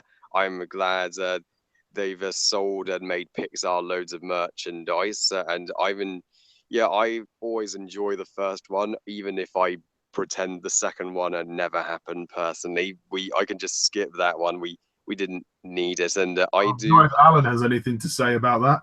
Oh yeah. I understand. All right. Yeah, that's okay. I understand if I'm done with you, Harry. I'm unsubscribing from your channel. It's over. Oh, that's okay. Done. You are now the Jar Jar Binks of Google Plus. Oh, kidding, sorry, Harry. man. You're all right with me, mate. You're all right with me. It's all right. Cool. I understand if some do like Cars 2. I respect that. It's not the worst movie. Even if the sum is only Alan, but Oh yeah, exactly. I guess so. Yeah, and I do, and I was at least well satisfied to an extent with Cars 3. It at least redeemed this franchise Good sort enough of, for you. but yeah, but it's not. But it was just not it was not one of the best movies of the year as I was hoping it would be. So yeah, this Cars trilogy, it is not one of the best animated trilogies in comparison to Toy Story. It doesn't hold a candle. Pixar have definitely made better movies, and I'd even not just Toy Story is a better trilogy, but do you guys agree that the Kung Fu Panda trilogy is a much better trilogy than Cars? I would agree with that. Yes, very much so. Yeah, And I have not seen a single Kung Fu Panda movie. really, So, you should. They're great I'd movies. recommend them, Alan. They're very good. They get better each time, in my opinion. Oh yeah. really? All right. Well, I might rent them. We'll see. Yeah, and if you do, I'd love to see your reviews. Okay. Okay. I might check them out. We'll Trust see. me, there's no Jar Jar Binks linguinis going. Whoa! Yeah. Okay. We should do one time. We should do a Ratatouille cast. I doubt they'll make a sequel to that. Yeah. I hope. not. Oh yeah. Okay, Whoa! so Remy the Rat, he wants to do more cooking. Wow. Yeah, I don't think a Ratatouille 2 is necessary. The first film just wrapped everything up If they made a sequel nicely. to Ratatouille, it would be called Ratatouille Just Desserts. Oh, absolutely. Oh God, yeah. And so yeah, that's actually odd that DreamWorks made a better trilogy than Pixar. Thinking about it, and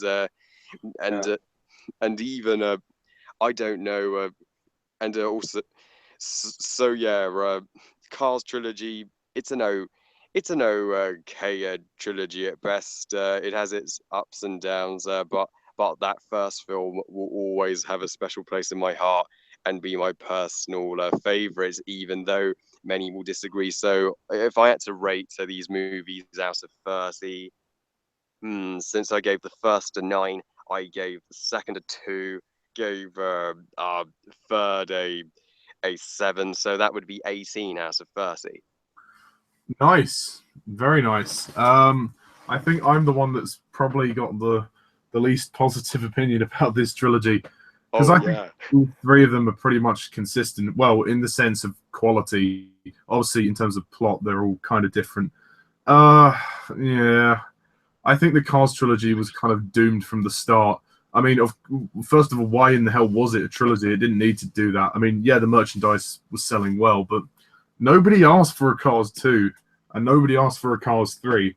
But, you know, okay, they've been made, and obviously they're very personal to John Lasseter, so good for him. I hope he's satisfied with what he's made, but obviously the reception to those haven't been very good. I just think there's nothing remarkable about this trilogy. That all three of them are very different films, and they don't hold a candle to or hold a oil can, lol, to the other Pixar movies that have come out before and after all these. Obviously, because there's been films in between this trilogy, because there's been long gaps between the movies. But the first one is my least favorite Pixar movie. It's just dull. It's boring. There's nothing. I have no desire to rewatch it. It's a movie that takes ages to get going. It's too long. It's too long. It's 20 minutes too long, easily. As I said before, the second is a wafer thin improvement. It's different and it's more fun, but the script and the plot just fall apart completely. I guess the same criticism could be made with the third movie, with that stupid fucking plot twist that comes completely out of nowhere, that tries to emotionally blackmail me. But again, I'm not buying it. It's, basically the best way to describe the individual movies, the first one, a drag, the second one, a kind of, spy, espionage thriller, I guess, and then the third one, a bullshit happy ending. So that's how I would describe all three of these movies. And as a trilogy, I don't really think they complement each other very well. I mean, yeah, they have the same characters in them, and obviously in the second one, Mater is the main character, but in first and third, Lightning is the main character. I'm not emotionally invested in any of these characters, to be honest. I don't think the plot's well thought out. They're not emotionally engaging for an audience. They mean a lot to John Lasseter, but that's about it. So I mean, I can't say much more really. I think they are Pixar's weakest films, and I would rank them, at the bottom. I'm very sorry, but that's the way I feel. I feel that Cars the original is my least favorite Pixar movie, followed by Cars 2 and then Cars 3. It goes up like that, and I'm sorry, because I know Alan loves Cars 2, and Harry enjoys the first one a lot as well. So don't get me wrong, I want to love these movies. I really do. I want to embrace them like with the other Pixar movies, but unfortunately there has to be some weaker ones, and I'm afraid all three of these movies are just very weak. And again, I was really hoping for Cars 3 to be the one that changed my perspective. I was just hoping for it to be something decent, something good that at least said to me, you know what, they made up for the first two movies. It was decent enough. Let's let it be done. It's ended. But no! Fucking emotional blackmail. I mean, Cruise remiss. I'm just going to rant it again, so I'll stop before I do. But yeah, that's pretty much it. And again, if you ever consider doing a Cars 4, John Lasseter, I will personally come down to Pixar and rip up your blueprints and your script ideas for it. So before you even think about doing a Cars 4, think very carefully about your response to my statement. Anyway, after that minor threat, that's it, really. That's our reflection on the Cars trilogy. Is there anything you guys want to say before we close off? Ka-chow! Ka-chow! Well said. Kachiga, kachiga. I also want to apologize for the technical errors earlier on. I don't know what was happening with Lee, but he's away on holiday at the moment, and there's some kind of signal problem. It was way too loud on his mic. We'll get that sorted out. Hopefully by the next hangout he won't be so loud. But yeah, it's been great to have you guys on. Is there anything you want to say, or are you guys finished? Yeah, I'm finished. Alan? I'm finished. Bring on the next Pixar film, which will be Coco. Coco. Yeah, actually, what are you guys hoping for in Coco? I just hope it's entertaining stuff. I mean, it's a Pixar movie that I didn't know anything about it until just recently. I thought the next Pixar movie was going to be The Incredibles 2, and then I found out, they're doing another Pixar movie before that called Coco. And apparently it has a very Spanish kind of flavor to it, I think, and it has to do with. It's actually set in Mexico, I believe, with the Day of the Dead.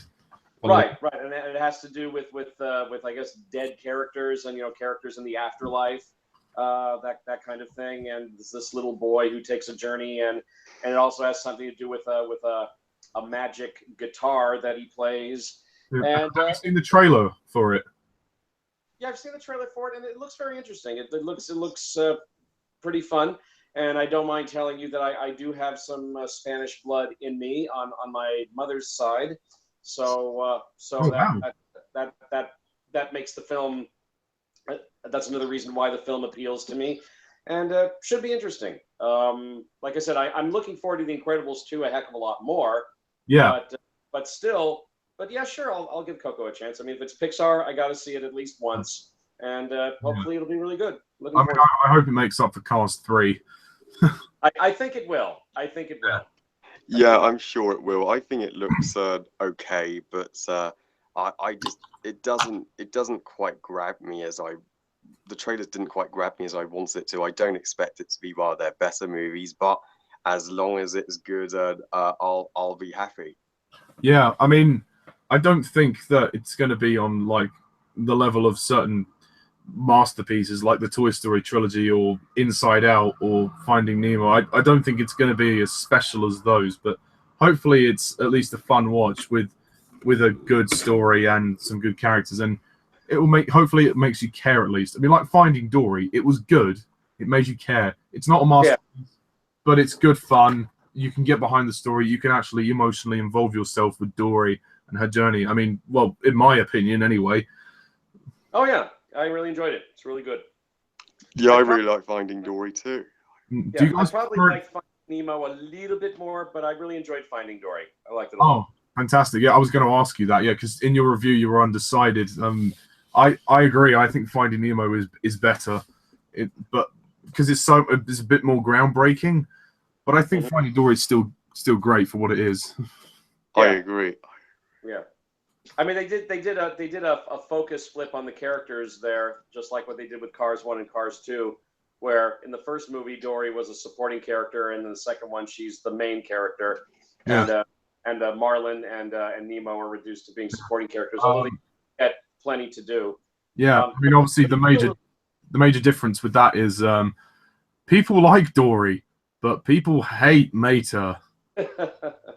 Yeah, unfortunately, poor Mater. He don't get no respect, but he has my respect.